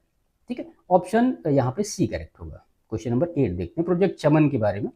पूछा जा रहा है कौन सा युग्म सही सुमेलित है। तो यहाँ पे प्रोजेक्ट चमन के बारे में पूछा जा रहा है कि कौन सा युग्म सुमेलित है। तो ए जो दिया है ये कार्यान्वयन संस्था, तो महालनोबिस राष्ट्रीय फसल पूर्वानुमान केंद्र, उद्देश्य पशुधन प्रबंधन में कृत्रिम गर्भाधान की निगरानी, तकनीकी में जियो इन्फॉर्मेटिक्स व रिमोट सेंसिंग और प्रारंभ राष्ट्रीय डेयरी विकास बोर्ड द्वारा 2015 में। आपको इसमें से चुनना है कि कौन सा सही है। ठीक है, तो यहाँ पे जो सही है केवल ए और सी सही है, बी गलत होगा और डी गलत होगा। तो जो इसका प्रोजेक्ट चमन का उद्देश्य है वो पशुधन प्रबंधन में कृत्रिम गर्भाधान की निगरानी करना नहीं है, इसका प्रारंभ राष्ट्रीय डेयरी बोर्ड के द्वारा भी नहीं किया गया। आइए एक्सप्रेशन देखते हैं। तो जो प्रोजेक्ट चमन है इसका कार्यान्वयन जो Mahalanobis national crop forecast centre के द्वारा किया जा रहा है। उद्देश्य बागवानी फसलों की स्थिति, संभाव्यता और उत्पादन का जियो इन्फॉर्मेटिक्स और रिमोट सेंसिंग तकनीक से आकलन करना है और ये पशुधन प्रबंधन या कृत्रिम गर्भाधान से संबंधित नहीं है और इसे 2014 में MIDH के द्वारा शुरू किया गया। ठीक है, MIDH का मतलब वही कि एकीकृत हॉर्टिकल्चर विकास मिशन, MIDH। क्वेश्चन नंबर 9 देखते हैं। निम्नलिखित में से कौन सा कथन गोकुल ग्राम की कार्यप्रणाली से संबंधित नहीं है? तो देसी नस्लों के पशुओं की उन्नत देखभाल और आनुवंशिक सुधार, जैविक खाद, केचुआ खाद और बायोगैस से ऊर्जा उत्पादन, पालतू पशुओं के निर्यात को बढ़ावा देना और ब्रूसिलोसिस टीबी जैसी बीमारियों की नियमित जांच की व्यवस्था करना। कौन सा नहीं है पूछा जा रहा है। तो पालतू पशुओं के निर्यात को बढ़ावा देना ये गोकुल ग्राम की कार्यप्रणाली में नहीं आता, बाकी तीनों आते हैं। तो गोकुल ग्राम का उद्देश्य देशी पशुधन का वैज्ञानिक विकास, उनके उत्पादों की बढ़ती उपयोगिता और रोग मुक्तता को सुनिश्चित करना है। और जो जैविक खाद, बायोमास, दूध, यूरिन डिस्टिलेट और इनके माध्यम से आर्थिक संसाधन भी अवेलेबल कराना और पशु निर्यात को बढ़ावा देना इसकी प्राथमिक गतिविधियों में शामिल नहीं है। ठीक है, तो इसी वजह से यहाँ पे ऑप्शन सी केवल सही नहीं होगा, यानी यहाँ पे प्रश्न में सही होगा। ठीक है, तो ये कुछ महत्वपूर्ण चीजें थी राष्ट्रीय गोकुल मिशन के बारे में। हम अपना जो नेक्स्ट स्कीम वो देखते हैं, तो वो है डेयरी प्रसंस्करण और अवसंरचना विकास निधि योजना। ठीक है, तो मेनली दुग्ध प्रसंस्करण क्षेत्र को बढ़ावा देने के लिए ही भारत सरकार ने 2017-18 में dairy processing and infrastructure development fund, जिसको कहते हैं शॉर्ट फॉर्म में DIDF, ठीक है, यानी डेयरी प्रसंस्करण और अवसंरचना नीति, इसकी स्थापना की घोषणा की। और बाद में 12 सितंबर 2017 को प्रधानमंत्री नरेंद्र मोदी जी की अध्यक्षता में आर्थिक मामलों की जो मंत्रिमंडलीय समिति थी, उन्होंने डेयरी प्रसंस्करण और अवसंरचना विकास निधि की योजना के कार्यान्वयन की स्वीकृति दी। उद्देश्य तो फिर वही कि मतलब जो पहले के प्रशीतन और प्रसंस्करण संयंत्र थे उनको प्रतिस्थापित करके उनका मूल्यवर्धन उत्पादन संयंत्रों से जोड़ने के लिए जो पूंजीगत दुग्ध सहकारी समितियों को रियायती दर पर ऋण प्रदान करना। ठीक है, तो ये इसका उद्देश्य था। अगर आप कार्यान्वयन की बात करें तो इसका कार्यान्वयन राष्ट्रीय डेयरी विकास बोर्ड के द्वारा और राष्ट्रीय सहकारी विकास निगम के द्वारा होता है। ठीक है, NDDB और NCDC के द्वारा प्रत्यक्ष रूप से दुग्ध संघों, राज्य दुग्ध परिसंघों, इन सब के माध्यम से किया जाता है। राष्ट्रीय डेयरी विकास बोर्ड, ये कई बार प्रश्न मैच करने के लिए पूछा गया है। राष्ट्रीय डेयरी विकास बोर्ड ये कहाँ पे है भाई? तो ये है आणंद, गुजरात में, याद रखिएगा। इसका ये जो है कार्यान्वयन के निगरानी प्रकोष्ठ का मतलब ये पूरा करते हैं। और प्रारंभिक तौर पे 2 वर्षों की रियायत समेत पुनर्भुगतान की अवधि कितनी है? 10 वर्ष के आसपास की है। ठीक है, इसमें और महत्वपूर्ण चीजें देखें तो परियोजना के तहत एक कारगर दुग्ध खरीद प्रणाली के निर्माण पर बल दिया जाता है, जिसमें शामिल क्या क्या होता है कि जाहिर सी बात है कि दूध को ठंडा रखने के लिए जो बेसिक इंफ्रास्ट्रक्चर की आवश्यकता पड़ती है, दूध को मिलावट है उसमें जांच करने के लिए जो इलेक्ट्रॉनिक उपकरण की आवश्यकता पड़ती है, और जो प्रोसेसिंग संरचना उसके निर्माण आधुनिकीकरण का विस्तार करना, और दुग्ध संघों और दुग्ध उत्पादक कंपनियों को मूल्य वर्धित उत्पादों हेतु विनिर्माण संकाय की स्थापना करना, तो ये इसके प्रमुख तथ्य हैं। अब अगर आप इस डेयरी प्रसंस्करण और अवसंरचना जो निधि है इसका लाभ देखें तो योजना से लगभग अभी की स्थिति तो 50,000 गाँवों के लगभग 95 लाख किसान इससे लाभान्वित होंगे। इसके अतिरिक्त इसमें 126 लाख लीटर प्रतिदिन अतिरिक्त दुग्ध प्रसंस्करण क्षमता और 210 मीट्रिक टन के आसपास दूध को सुखाने की क्षमता और 140 लाख जो लीटर दूध को ठंडा करने की क्षमता, ये सारी चीज़ों का सृजन होगा। देखिए, प्रारंभ में 12 राज्यों के 39 लाभ अर्जित करने वाले दुग्ध संघों के साथ परियोजना की शुरुआत की जाएगी, ये कहा गया इसमें।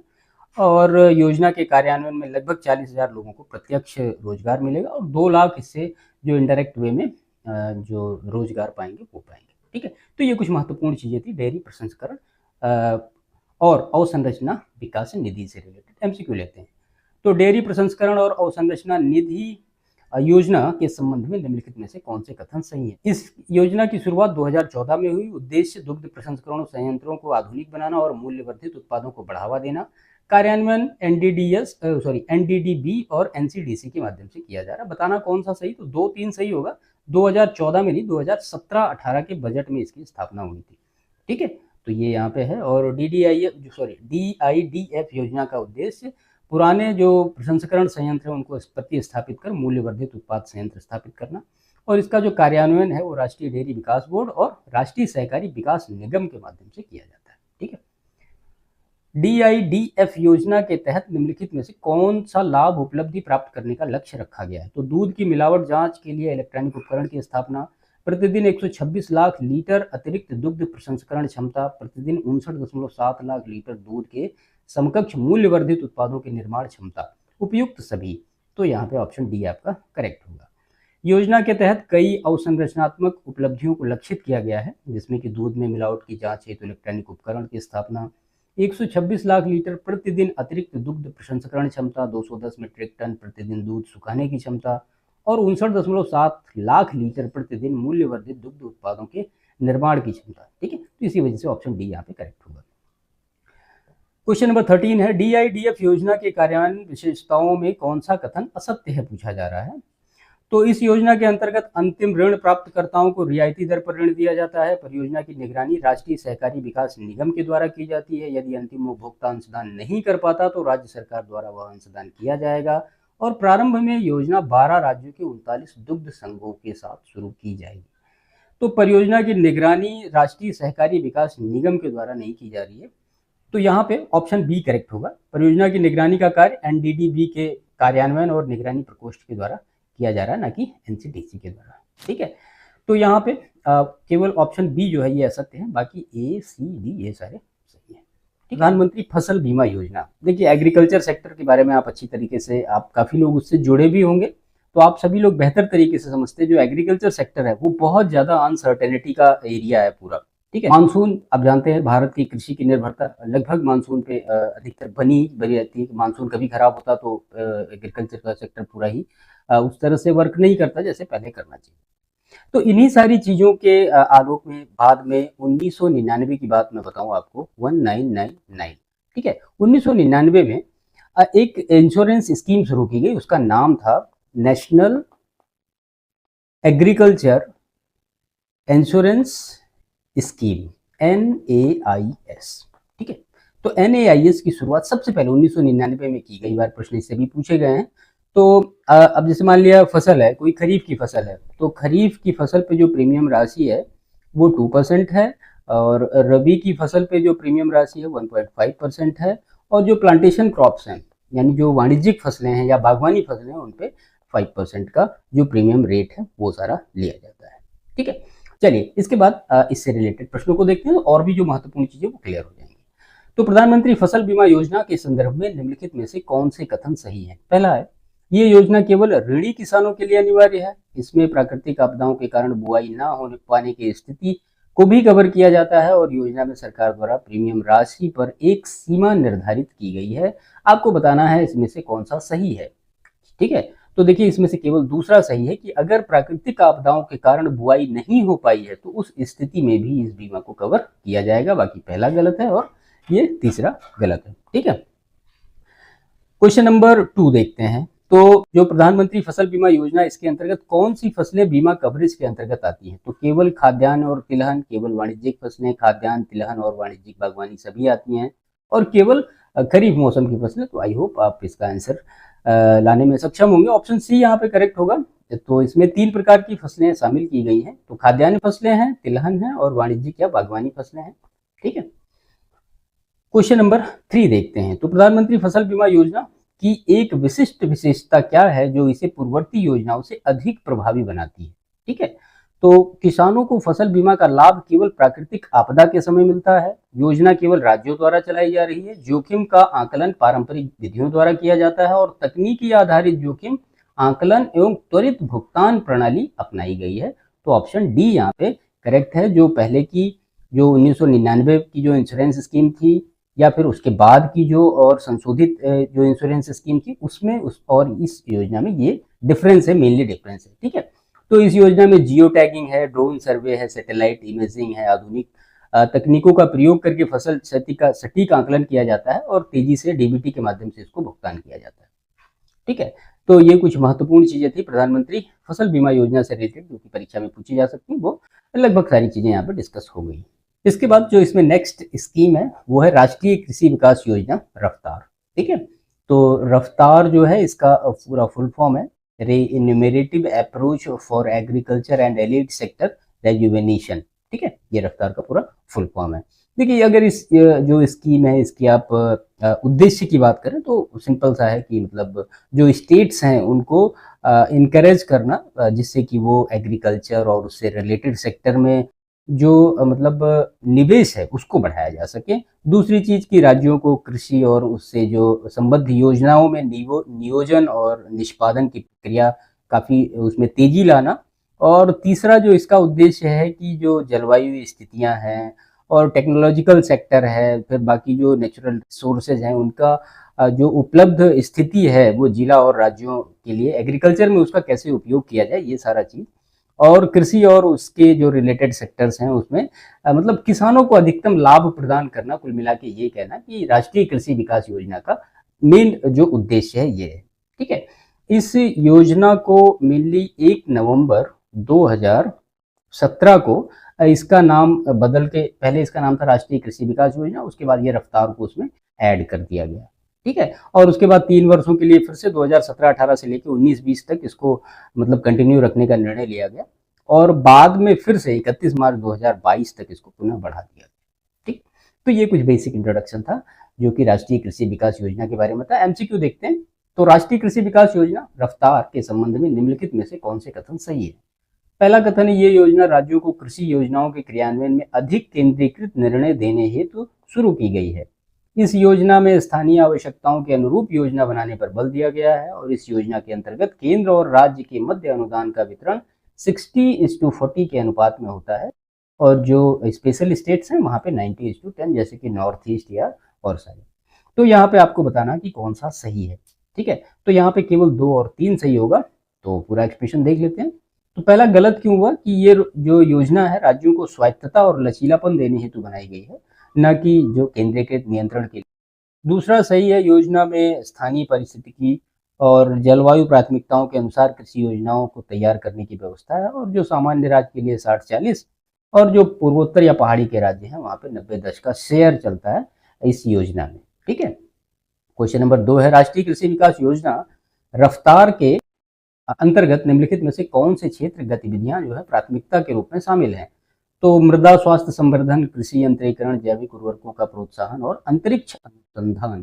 तो जाहिर सी बात है जो स्पेस रिसर्च है इससे कोई रिलेशन इसका नहीं होगा, है ना। केवल 1, 2 और 3 ही यहाँ पे करेक्ट होगा। क्वेश्चन नंबर 6 है, 2024-25 के बजट में RKVY रफ्तार योजना के लिए कितनी राशि आवंटित की गई है? ठीक है, हमारे लिए महत्वपूर्ण ये है। तो वहां पे 7553 करोड़ रुपए आवंटित किया गया 2024-25 के बजट में राष्ट्रीय कृषि विकास योजना रफ्तार की। ठीक है, जो कि 23-24 के संशोधित अनुमान यानी 6150 करोड़ रुपए से 1403 करोड़ रुपए अधिक है। ठीक है, तो ये कुछ महत्वपूर्ण चीजें थी राष्ट्रीय कृषि विकास योजना से रिलेटेड। ठीक है, चलिए नेक्स्ट जो स्कीम है वो देखते हैं। प्रधानमंत्री कृषि सिंचाई योजना, अगेन एक काफी मोस्ट इंपॉर्टेंट है। ठीक है, तो प्रधानमंत्री कृषि जो सिंचाई योजना है, तो वही जो पहली चीजें हमने बोली आपको कि जो एग्रीकल्चर सेक्टर है वो मतलब मेनली जो डिपेंड करता है वो मानसून पे, और मानसून से निर्भरता कम करने के लिए ही ये योजना शुरू की गई। ठीक है, यानी हर खेत तक सिंचाई की सुविधा पहुंचाने के उद्देश्य से ही प्रधानमंत्री कृषि सिंचाई योजना को शुरू किया गया 1 जुलाई 2015 को। ठीक है, तो प्रधानमंत्री कृषि सिंचाई योजना की स्वीकृति प्रदान की। क्लियर। और फिर 15 दिसंबर 2021 को जो आर्थिक मामलों की मंत्रिमंडलीय समिति है उन्होंने कहा कि 2021 से लेकर 26 तक के इस योजना के क्रियान्वयन की मंजूरी दी गई। महत्वपूर्ण चीजें।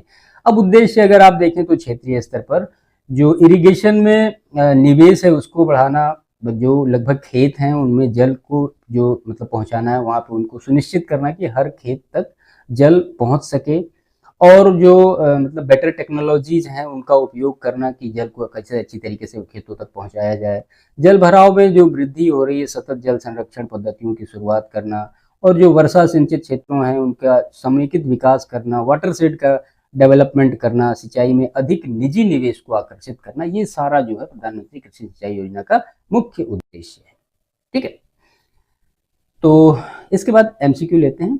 तो प्रधानमंत्री कृषि सिंचाई योजना के संबंध में निम्नलिखित में से कौन सा कथन सही है? योजना 2015 में शुरू की गई और हर खेत को पानी लक्ष्य को प्राप्त करने पर विशेष बल है, और योजना में केंद्र और राज्य का व्यय कितना है? 60-40 का है। तो यहाँ पे केवल 1 और 2 ही सही होगा, और योजना में केंद्र और राज्य का व्यय का अनुपात क्या है? 75-25 है। ठीक है, ऐसे ही प्रश्न आते हैं एग्जामिनेशन में और हम गलत कर जाते हैं, तो छोटी छोटी चीजों पर विशेष फोकस रखते हैं। क्वेश्चन नंबर 8, प्रधानमंत्री कृषि सिंचाई योजना के तहत निम्नलिखित में से कौन से कार्यक्रमों को समेकित किया गया है? तो त्वरित सिंचाई लाभ कार्यक्रम, खेत पर जल प्रबंधन, राष्ट्रीय खाद्य सुरक्षा मिशन और समेकित वाटरशेड प्रबंधन कार्यक्रम। तो जाहिर सी बात है, जो राष्ट्रीय खाद्य सुरक्षा मिशन है ये इससे अलग होगा। 1, 2 और 4 करेक्ट। ठीक है, अब यहाँ पे जो प्रधानमंत्री कृषि सिंचाई योजना है इसमें निम्नलिखित योजनाओं को समाहित किया गया। कौन कौन से? तो AIBP यानी त्वरित सिंचाई लाभ कार्यक्रम जल संसाधन मंत्रालय का, IWMP यानी समेकित वाटरशेड प्रबंधन कार्यक्रम भूमि संसाधन विभाग का, OFWM खेत पर जल प्रबंधन यानी कृषि और सहकारिता विभाग का, और जो NFSM है यानी राष्ट्रीय खाद्य सुरक्षा मिशन है वो इसका हिस्सा नहीं है। प्रधानमंत्री कृषि सिंचाई योजना के अंतर्गत वित्त वर्ष 2024-25 में कितनी राशि आवंटित की गई है?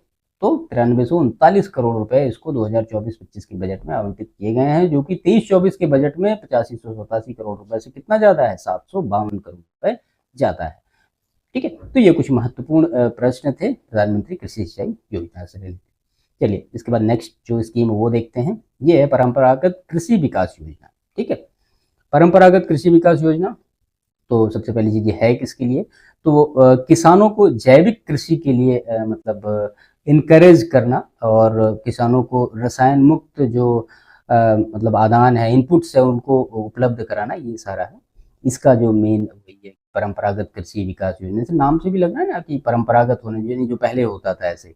तो 1 अप्रैल 2015 को ये योजना प्रारंभ की गई थी। क्लियर? और ये जो योजना है केंद्र प्रायोजित योजना है बिल्कुल, और ये धारणीय कृषि हेतु राष्ट्रीय मिशन के अंतर्गत क्रियान्वित की जा रही है, और इसी में जो मृदा स्वास्थ्य प्रबंधन का भी इसका एक विस्तारित घटक होगा। ठीक है, ये एक क्लस्टर आधारित योजना है। इस योजना में किसानों के समूह को जैविक खेती करने के लिए प्रोत्साहित किया जाता है। उद्देश्य तो वही जैविक खेती को प्रोत्साहित करना, जैविक खेती के लिए नवीनतम तकनीकों को विस्तारित करना, और प्रत्येक गांव में न्यूनतम एक क्लस्टर का विकास करना, और मिट्टी की जो है उर्वरता को बढ़ाना, ये सारा इसका मेन लक्ष्य है। प्रश्न देखते हैं। तो परंपरागत कृषि विकास योजना के संदर्भ में निम्नलिखित में से कौन सा कथन सही है? तो 2015 में योजना लागू की गई, और ये योजना जैविक खेती को बढ़ावा देने के लिए क्लस्टर आधारित दृष्टिकोण को अपनाती है, और इस योजना के अंतर्गत प्रत्येक क्लस्टर के लिए 20 लाख रुपए सहायता दी जाती है। तो यहाँ पर तीसरा गलत होगा। गलत क्यों होगा? कि प्रत्येक क्लस्टर को 10 लाख रुपए की सहायता दी जा रही है, न कि 20 लाख की। क्लियर? तो उसके बाद PKVY योजना के अंतर्गत प्रत्येक क्लस्टर के लिए निम्नलिखित में से कौन से मानदंड लागू होते हैं? तो 50 से अधिक किसानों का समूह, 50 एकड़ भूमि या 20 हेक्टेयर पर जैविक खेती, और प्रत्येक क्लस्टर में 80% जो किसान हो वो कैसे हो? वो लघु हो या सीमांत हो। तो ये तीसरा गलत होगा। ये देखते हैं तीसरा गलत क्यों हुआ। तो क्लस्टर में 65% जो किसान होंगे वो लघु या सीमांत होने चाहिए, न कि 80%। और परंपरागत कृषि विकास योजना के अंतर्गत बजट आवंटन तथा लाभ वितरण के संबंधित निम्नलिखित में से कौन सा कथन सही नहीं है पूछा जा रहा। तो केंद्र और राज्यों के मध्य जो बजट का विभाजन कितना 60-40 है। केंद्र शासित प्रदेशों में योजना का संपूर्ण व्यय राज्य सरकार द्वारा किया जाता है। बजट का 30% जो भाग है वो महिला किसानों को लाभ पहुंचाने के लिए आरक्षित है, और विशेष श्रेणी के राज्यों के लिए 90-10 का अनुपात है। ऑप्शन बी यहाँ पे इनकरेक्ट होगा, क्योंकि केंद्र शासित प्रदेशों में योजना का पूरा व्यय किसके द्वारा किया जाएगा? केंद्र सरकार के द्वारा किया जाएगा, न कि राज्य सरकार के द्वारा। ठीक है, तो ये कुछ महत्वपूर्ण चीजें थी परंपरागत कृषि विकास योजना के बारे में। इसके बाद देखते हैं कृषि उड़ान 2.0 योजना क्या है। तो 27 अक्टूबर 2021 को, ठीक है, ये किया गया मिनिस्ट्री ऑफ सिविल एविएशन यानी MCA द्वारा कृषि उड़ान 2.0 योजना का शुभारंभ किया गया, और इस योजना के तहत मेनली कहा गया कि हवाई परिवहन द्वारा कृषि उत्पादों के परिवहन को सुविधाजनक बनाना और ये प्रोत्साहित करना, ये सारा इसका प्रस्ताव रखा गया वहाँ पर। ठीक है, कृषि उड़ान 2.0 जो योजना है ये भारतीय विमानपत्तन प्राधिकरण की 100% की हिस्सेदारी वाली कंपनी, तो कौन सी है? उसका नाम है आई क्लास, ऐसे लिखा जाता है AAICLAS। ठीक है, इसको आई क्लास कहा जाता है। और जो वाणिज्य और उद्योग मंत्रालय इसके अंतर्गत आने वाली भारत की राष्ट्रीय निवेश संवर्धन और सुविधा एजेंसी, उसका नाम है इन्वेस्ट इंडिया, इसके सहयोग से तैयार किया गया है। ठीक है, उद्देश्य तो वही कृषि उपज को हवाई परिवहन से बेहतर एकीकरण और अनुकूलन के माध्यम से कृषि मूल्य प्राप्ति में सुधार करना, और जो मतलब विभिन्न गतिशील या परिस्थितियां हैं उसमें कृषि मूल्य श्रृंखला में स्थिरता और लचीलापन लाना, और जो योजना है ये कृषि उपज की आपूर्ति श्रृंखला, लॉजिस्टिक्स और उसके परिवहन में जो बाधाएं आती हैं उनको दूर करने का मेन इसमें काम किया गया है, कृषि उड़ान 2.0। ठीक है। इसमें कृषि और विमान यानी जो एग्रीकल्चर और एविएशन दोनों में की सहभागिता है, उसी के बेसिस पे ये काम किया जा रहा है। इसको कहा भी जाता है एग्रीकल्चर ऑफ एविएशन यानी A2A, ठीक है। एग्रीकल्चर ऑफ एविएशन, इसी के माध्यम से किसानों की आय को उच्चतम स्तर पर ले जाना भी इसका एक उद्देश्य है। इसमें अगर आप सहभागिता देखें तो 3 इसके प्राथमिक कारण हैं। भविष्य में विमान के लिए जैव ईंधन तथा विकासवादी संभावित जो उपयोग है वो करना, कृषि क्षेत्र में ड्रोन का यूज करना और कृषि उड़ान जैसी योजनाओं के माध्यम से कृषि उत्पादों को एकीकरण और कृषि उत्पादों की मूल्य प्राप्ति करना। तो ये कुछ बेसिक इंट्रोडक्शन था कृषि उड़ान 2.0 के बारे में। एमसीक्यू देखते हैं। तो कृषि उड़ान 2.0 योजना के संदर्भ में निम्नलिखित में से कौन सा कथन सही है? यह योजना कृषि उत्पादों की हवाई परिवहन सुविधा को प्रोत्साहित करती है। यह योजना केवल उत्तर पूर्वी भारत तक सीमित है। योजना में जैव ईंधन जैसी तकनीकी की सहभागिता भी सम्मिलित है। तो जाहिर सी बात है केवल उत्तर पूर्वी भारत तक सीमित तो नहीं है, तो 1 और 3 यहाँ पे करेक्ट होगा, ठीक है। दूसरा गलत यहाँ पे है कि योजना का मुख्य फोकस जो है वो पूर्वोत्तर पहाड़ी और जनजातीय क्षेत्रों पर है, लेकिन ये उत्तर भारत, पश्चिमी तक, दक्षिण भारत सभी जगह सबको कवर करती है। निम्नलिखित में से कौन सा कथन कृषि उड़ान 2.0 योजना के बारे में सही नहीं है पूछा जा रहा है? तो यह योजना कृषि उत्पादों की लॉजिस्टिक्स और परिवहन समस्याओं को हल करने में सहायता करती है। यह योजना कृषि और विमानन के बीच सहभागिता को A2A मॉडल के माध्यम से बढ़ावा देती है। तो A2A मॉडल अभी आपने देखा, मैंने आपको बताया कि जो A2A मॉडल क्या होता है, एग्रीकल्चर ऑफ एविएशन, और ये योजना भारतीय विमान प्राधिकरण और रक्षा मंत्रालय द्वारा संयुक्त रूप से चलाई जा रही है। बिल्कुल ये वाणिज्य और उद्योग मंत्रालय इसमें आ रहा है, रक्षा मंत्रालय का नाम नहीं है। और इस योजना में 53 हवाई अड्डों का रणनीतिक चयन किया गया है। तो ऑप्शन सी यहाँ पे जो होगा ये गलत होगा। यहाँ पे क्या होना चाहिए, वाणिज्य और उद्योग मंत्रालय, ठीक है। तो ये है यहाँ पे करेक्ट। ई कुशल का संबंध किस योजना और उद्देश्य से है? तो डिजिटल शिक्षा के लिए नई राष्ट्रीय शिक्षा नीति, स्मार्ट शहरों में ऊर्जा दक्षता बढ़ाना, कृषि उड़ान योजना के अंतर्गत तकनीकी एकीकरण के माध्यम से कृषि लॉजिस्टिक्स को मजबूत बनाना और ग्रामीण महिलाओं के लिए डिजिटल वित्तीय साक्षरता। सी बेसिक सा करेक्ट होगा। ई कुशल इसका पूरा नाम क्या होता है? तो Krishi Udan for sustainable holistic agri logistics. ये जो है कृषि उड़ान 2.0 योजना के टेक्नोलॉजिकल कवरेंस का हिस्सा है, जिसका उद्देश्य कृषि उत्पादों की लॉजिस्टिक्स और पैकिंग को डिलीवरी को सुगम बनाना है। डिजिटल कृषि मिशन का मुख्य उद्देश्य निम्नलिखित में से किससे संबंधित है? 4 ऑप्शन है, जैसे कि प्रश्न परीक्षाओं में पूछे जाते हैं। तो जैविक कृषि को बढ़ावा देना, डिजिटल तकनीकी के माध्यम से कृषि सेवाओं को सुलभ बनाना और पारंपरिक कृषि पद्धतियों का प्रचार और न्यूनतम समर्थन मूल्य को बढ़ावा देना। तो सबसे पहले आपको डिजिटल कृषि मिशन के बारे में पता होना चाहिए। देखिए ये जो डिजिटल कृषि मिशन है, इसको 2 सितंबर 2024 को प्रधानमंत्री नरेंद्र मोदी जी की अध्यक्षता में इसको मतलब स्वीकृति प्रदान की गई, और इसका जो बजट था उस समय वो 2817 करोड़ रुपए का परिव्यय के साथ इसको स्वीकृति दी गई थी, जिसमें से 1940 रुपए के आसपास केंद्र सरकार इसमें से उसका हिस्सा शामिल था, ठीक है। तो यहाँ पे जो करेक्ट आंसर होगा वो होगा कि डिजिटल तकनीकी के माध्यम से कृषि सेवाओं को सुलभ बनाना, ये डिजिटल कृषि मिशन का उद्देश्य है, ठीक है। तो डिजिटल कृषि मिशन का जो उद्देश्य क्या है? कृषि के क्षेत्र में डिजिटल अवसंरचना का विकास करना, ताकि जो किसान केंद्रित सेवाएं तेज, सटीक और पारदर्शी बन सकें। और इसी के तहत एग्री स्टैक, मृदा प्रोफाइलिंग, मैपिंग और कृषि निर्णय सहायता प्रणाली जैसी योजनाओं को लागू किया जा सके, ठीक है। तो ये डिजिटल कृषि मिशन के बारे में महत्वपूर्ण चीजें थी।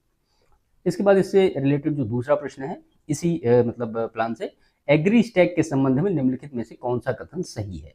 ठीक है, तो एग्री स्टैक क्या होता है कि जो किसानों को कुशल, आसान और तेज सेवाओं के साथ योजनाएं प्रदान करने में सक्षम बनाए। तो यहाँ पे 4 ऑप्शन अगेन दिए गए हैं, तो इसका जो करेक्ट आंसर होगा कि इसमें किसान रजिस्ट्री, भू संदर्भित नक्शे और फसल रजिस्ट्री जैसे डेटाबेस शामिल किए जाएंगे। किसमें?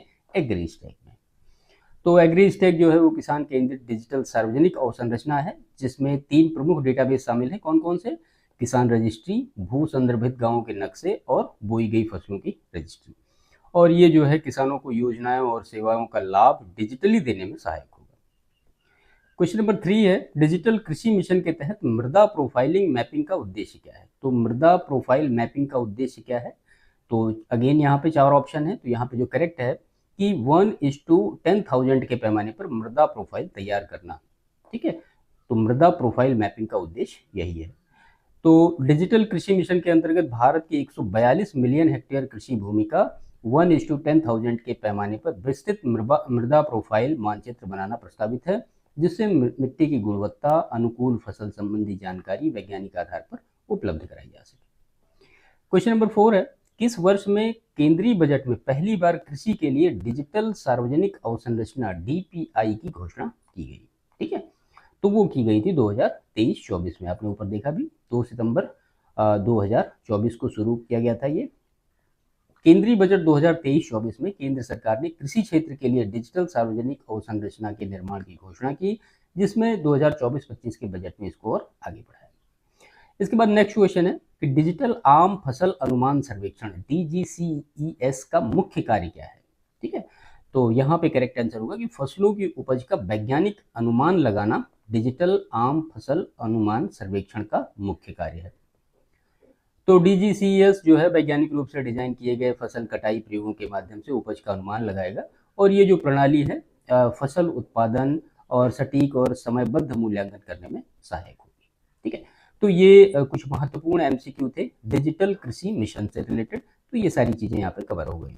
चलिए, जो नेक्स्ट स्कीम है इसमें कि पशुधन क्षेत्र में पहली बार क्रेडिट गारंटी योजना किस निधि के अंतर्गत प्रारंभ की गई? तो जो क्रेडिट गारंटी मतलब योजना है, तो ये कब प्रारंभ की गई? तो ये इसको शुरू किया गया था 20 जुलाई 2023 को पशुपालन और डेयरी विभाग, मत्स्य पालन मंत्रालय के द्वारा इसको शुरू किया गया था, और भारत सरकार के द्वारा इसको पशुपालन अवसंरचना विकास निधि, उसको कहा जाता है AHIDF। इसका फुल फॉर्म होता है animal husbandry infrastructure development fund. याद रखिएगा, कई बार प्रश्न पूछा भी गया है कि इसका पूरा मतलब क्या होता है।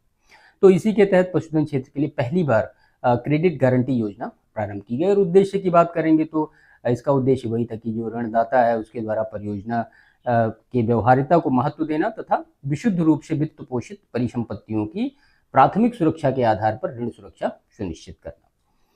तो जो पशुधन क्षेत्र की पहली क्रेडिट गारंटी योजना किस निधि के अंतर्गत प्रारंभ की गई? तो किसके अंतर्गत प्रारंभ की गई?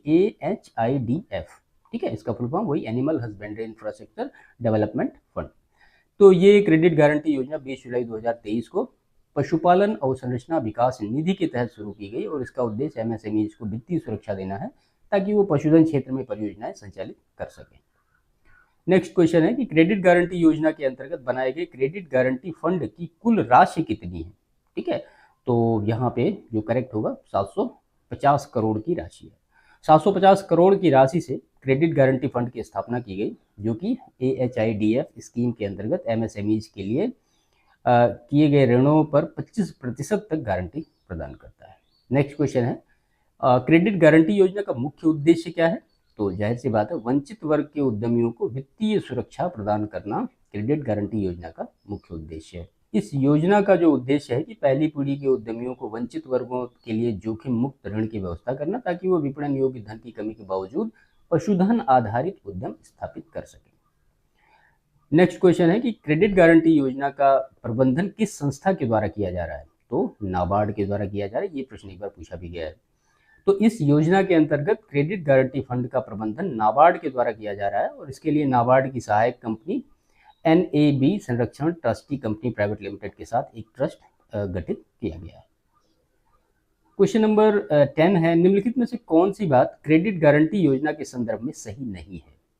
तो यह केवल व्यवहार्य परियोजनाओं को ही कवर करती है, यह योजना केवल बड़े उद्योगों पर लागू होती है, और ये MSME को ऋण सुविधा हेतु 25% तक गारंटी देती है, और ये योजना AHIDF के अंतर्गत आती है। तो जाहिर सी बात है, ये बड़े उद्योगों के लिए लागू नहीं होती है।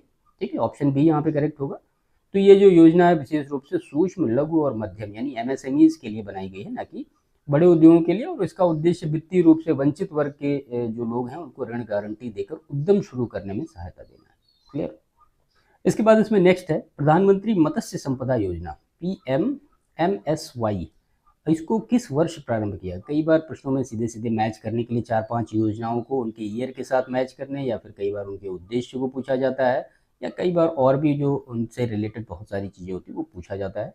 तो योजनाएं 3 साल 4 साल कभी की भी प्रश्न में आ सकती है, पेपर में आ सकती है। जो PMMSY है, इसको किस वर्ष शुरू किया गया? तो जाहिर सी बात है 2020 में इसको शुरू किया गया। ठीक है, मत्स्य पालन क्षेत्र की मतलब असीम संभावनाओं को देखते हुए 20 मई 2020 को प्रधानमंत्री की अध्यक्षता वाला जो केंद्रीय मंडल था वहाँ पे इसकी स्वीकृति प्रदान की गई। ठीक है, और इसके लक्ष्य की आप बात करें तो जो मत्स्य उत्पादन का मौजूदा डेटा 2018-19 में तो 137.58 लाख मीट्रिक टन से बढ़ाकर और 2024-25 तक कितना करना है तो वो 220 लाख मीट्रिक टन करना है। याद रखिएगा, क्या पता पूछ ही लिया जाए। ठीक है, तो PMMSY जो योजना है 20 मई 2020 को भारत सरकार के द्वारा मत्स्य पालन क्षेत्र की संभावनाओं को देखते हुए इसको प्रारंभ किया गया। तो इसका उद्देश्य वही है कि सतत समावेशी मत्स्य विकास को प्रोत्साहित करना।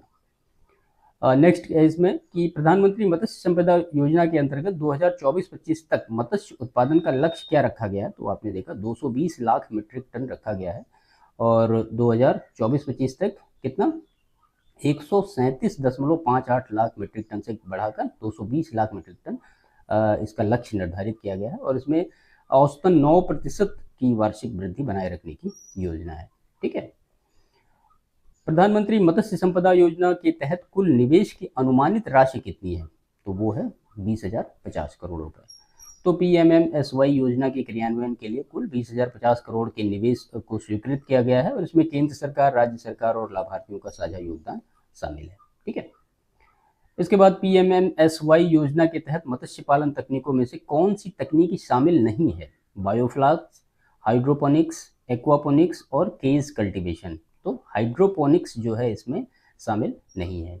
तो PMMSY में RAS, बायोफ्लास्क, एक्वापोनिक्स और केज कल्टीवेशन जैसी उन्नत और उभरती हुई मत्स्य पालन तकनीकों को शामिल किया गया है। हाइड्रोपोनिक्स क्या होता है? ये मुख्यतः पौधों के लिए होता है, मत्स्य के लिए नहीं होता है, तो ये याद रखिएगा।